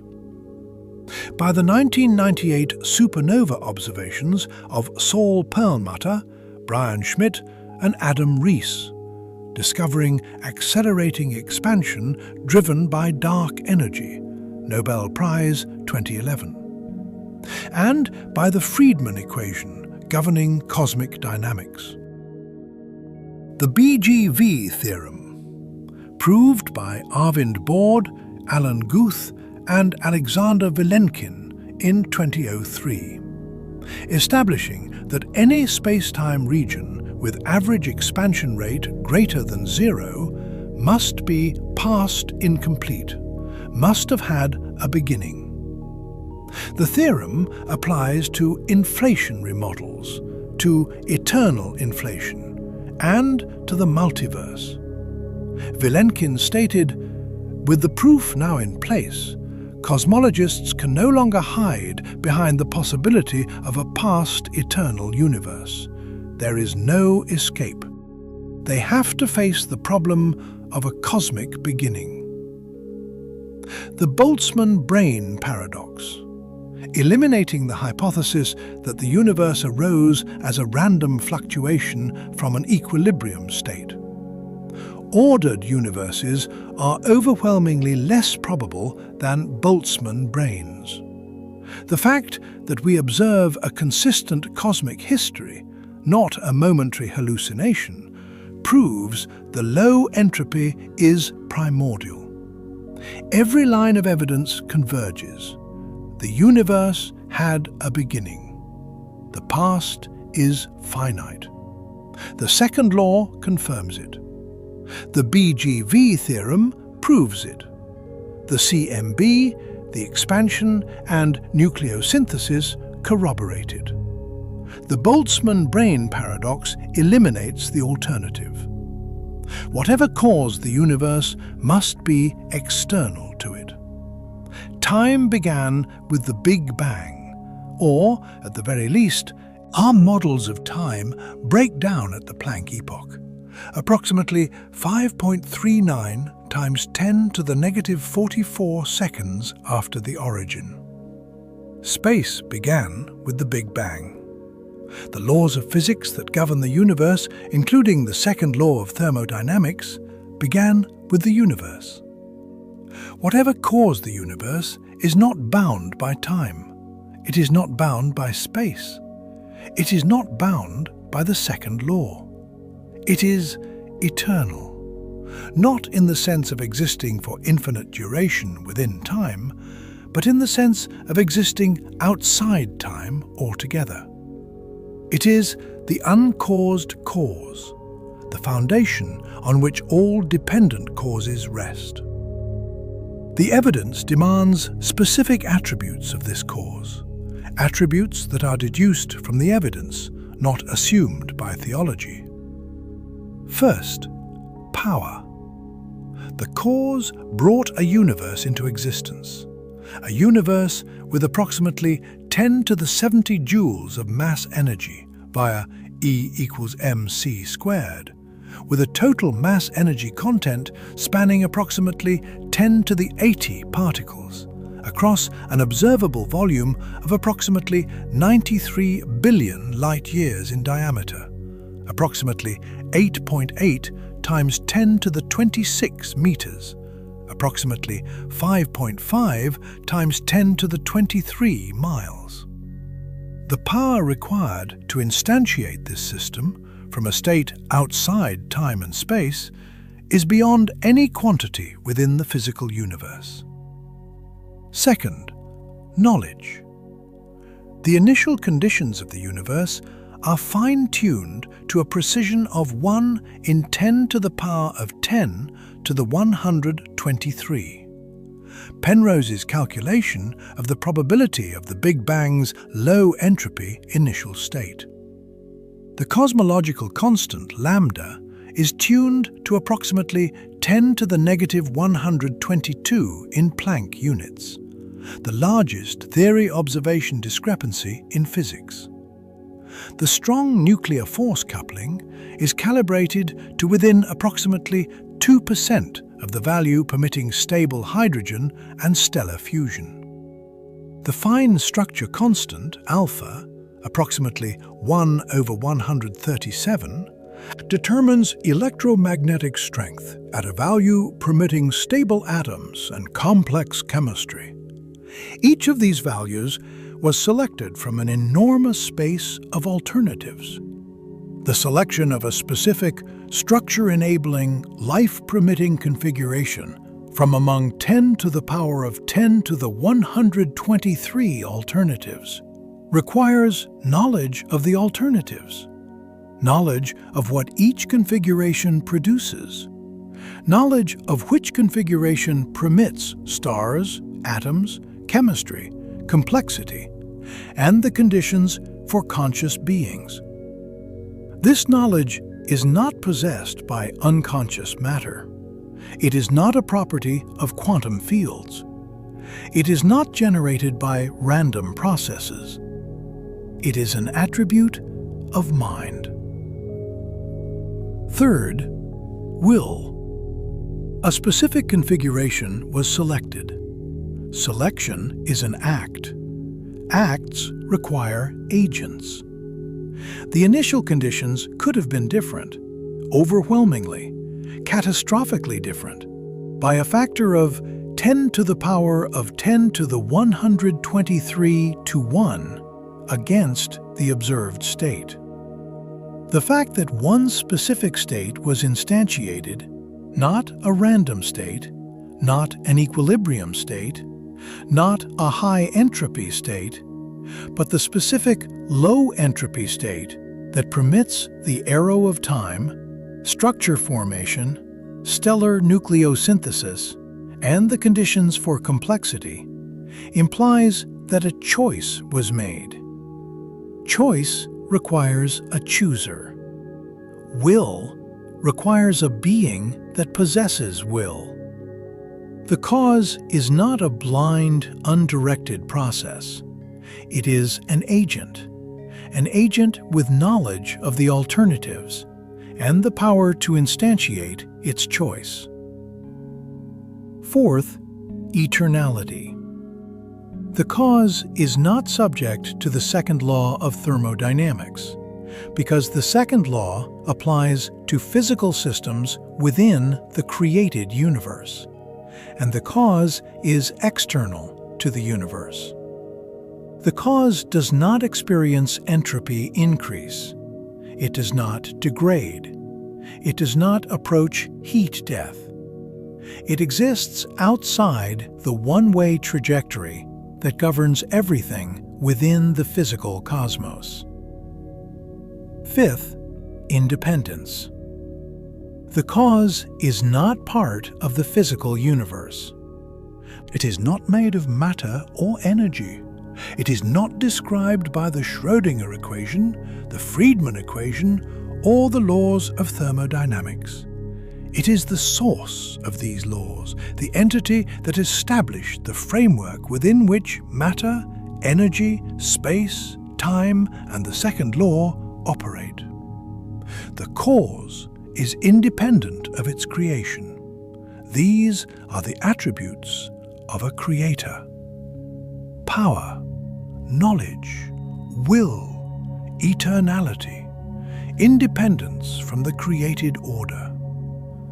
These attributes are not theological assumptions imported into the argument. They are deductions from the evidence, from the second law, from the BGV theorem, from the fine-tuning of initial conditions, from the no-cloning theorem, from Landauer's principle, from the information-theoretic understanding of entropy. The chain of causes must terminate. The infinite regress argument, articulated by Aristotle, born 384 BC, died 322 BC, who argued against actual infinities and proposed a first mover, refined by Thomas Aquinas, born 1225, died 1274, who articulated the first cause argument in his 5 ways, and championed in modern form by William Lane Craig, born 1949, through the Kalam cosmological argument, establishes that an infinite chain of dependent causes is logically impossible. If every cause requires a prior cause stretching backward infinitely, then nothing would ever begin, because an infinite series has no first element, and without a first element, no subsequent element can be produced. The fact that the present moment exists, the fact that we are here, now, observing a universe 13.8 billion years old, with entropy at 10 to the 101 and rising, proves that the chain terminates. Something exists that is itself uncaused, eternal, self-sufficient, independent. The materialist may respond, perhaps matter or energy is the eternal, uncaused foundation. But the second law of thermodynamics, the BGV theorem, and the measured disequilibrium of the universe all establish that matter and energy, as they exist in the physical cosmos, had a beginning. They have not existed for infinite time. If they had, the second law would have driven the universe to heat death, and the universe is not in heat death. Matter and energy are effects, not causes. They are created things, subject to the second law, subject to entropy increase, subject to the one-way trajectory from order to disorder, from beginning to end. They require a cause. And the cause must possess the attributes the evidence demands: power, knowledge, will, attributes that unconscious matter does not possess. When I first understood this, that the second law of thermodynamics, applied to the cosmos, eliminates every naturalistic escape route and demands a beginning with specific, fine-tuned, information-rich initial conditions, the materialist framework I had accepted as default became untenable. The evidence was not ambiguous. The second law is not ambiguous.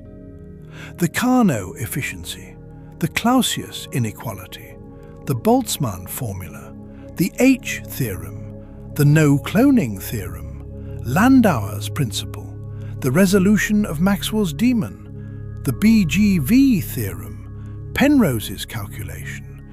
Every piece of evidence converges on the same conclusion. The universe is a one-way system. It cannot be reset. It cannot be reversed. It cannot be restarted. It had a specific beginning. That beginning was configured with a precision of 1 in 10 to the power of 10 to the 123. And the configuration requires an explanation that transcends the system it configured. The conclusion is not mysterious. It is rational. There is a creator. Let us now step back and consider what we have examined, not as a list, but as a single converging argument. We began with the second law of thermodynamics, the law that Clausius formalized in 1854, and that Eddington called supreme among all the laws of nature. We traced it from Carnot's analysis of heat engines in 1824 to Boltzmann's statistical foundation in the 1870s, from the Clausius inequality to the H theorem, from the macroscopic observation that heat flows one way to the microscopic proof that molecular collisions drive systems toward equilibrium. We showed that the second law is not a tendency, It is a prohibition.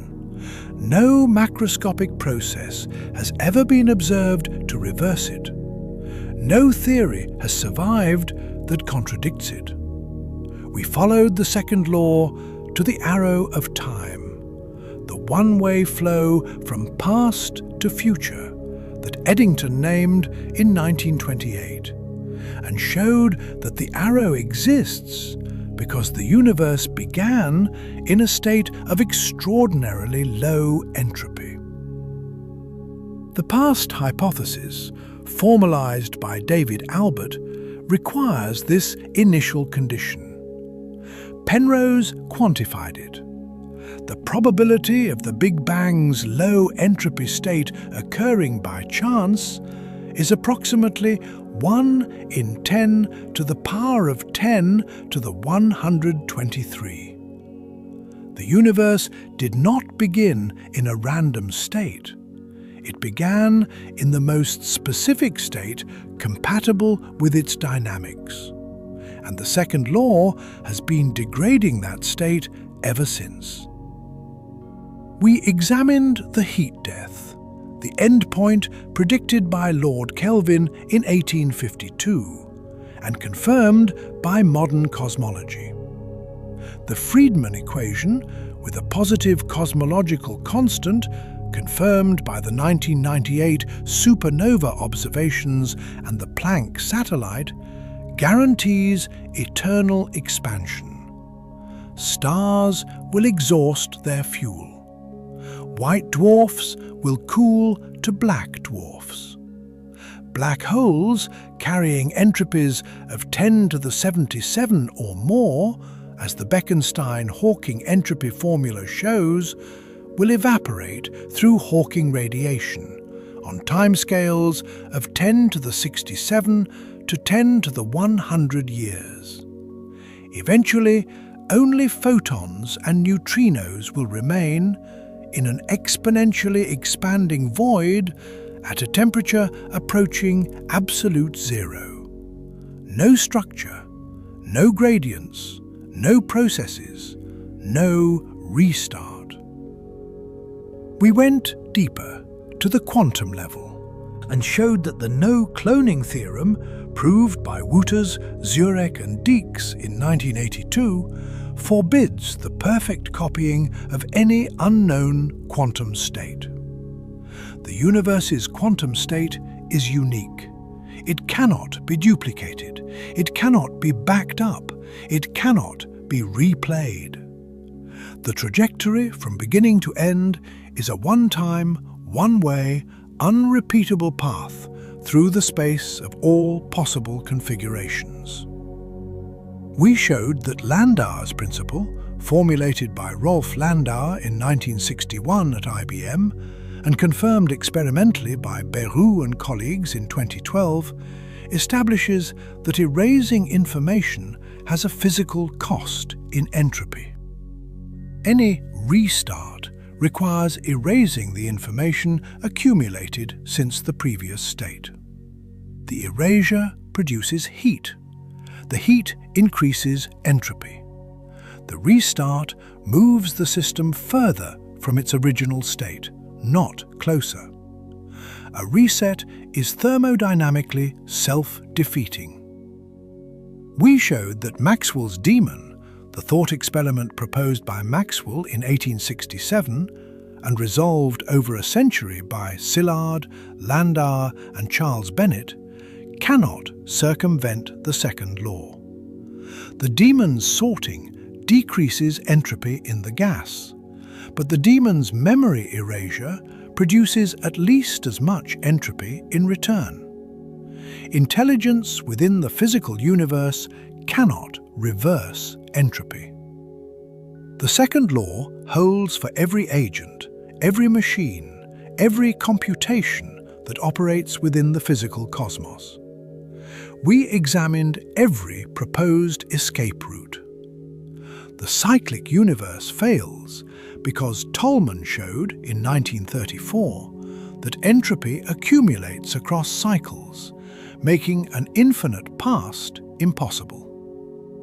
Conformal cyclic cosmology fails because it requires unobserved proton decay, relies on a mathematical mapping that is not a physical process, and does not explain the first eon. The multiverse fails because it has zero observational evidence, is unfalsifiable, does not solve the entropy problem within any individual bubble, and is passed incomplete by the Born-Guth-Vilenkin theorem. Quantum fluctuation hypotheses fail because of the Boltzmann brane paradox. Random fluctuations overwhelmingly produce isolated branes with false memories, not ordered universes with consistent cosmic histories.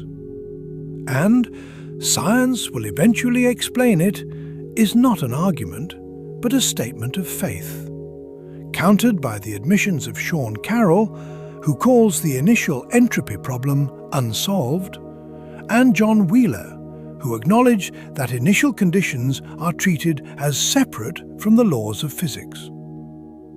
Every line of evidence we have examined, from Carnot's steam engines to Penrose's calculation, from Boltzmann's tombstone in Vienna to the Planck satellite, from Maxwell's demon to the quantum no-cloning theorem, from the cosmic microwave background discovered by Penzias and Wilson at Bell Labs in 1965, to the Landauer limit confirmed at the single-bit level in 2012, converges on the same conclusion. The universe is a one-way system. Entropy increases, information disperses, gradients equalize, structures decay. Nothing gets a restart. The second law of thermodynamics guarantees that nothing in the universe gets a restart. The evidence is overwhelming. The mathematics is precise. The experiments are confirmed. The escape routes are closed. The arrow of time is irreversible. The no-cloning theorem forbids duplication.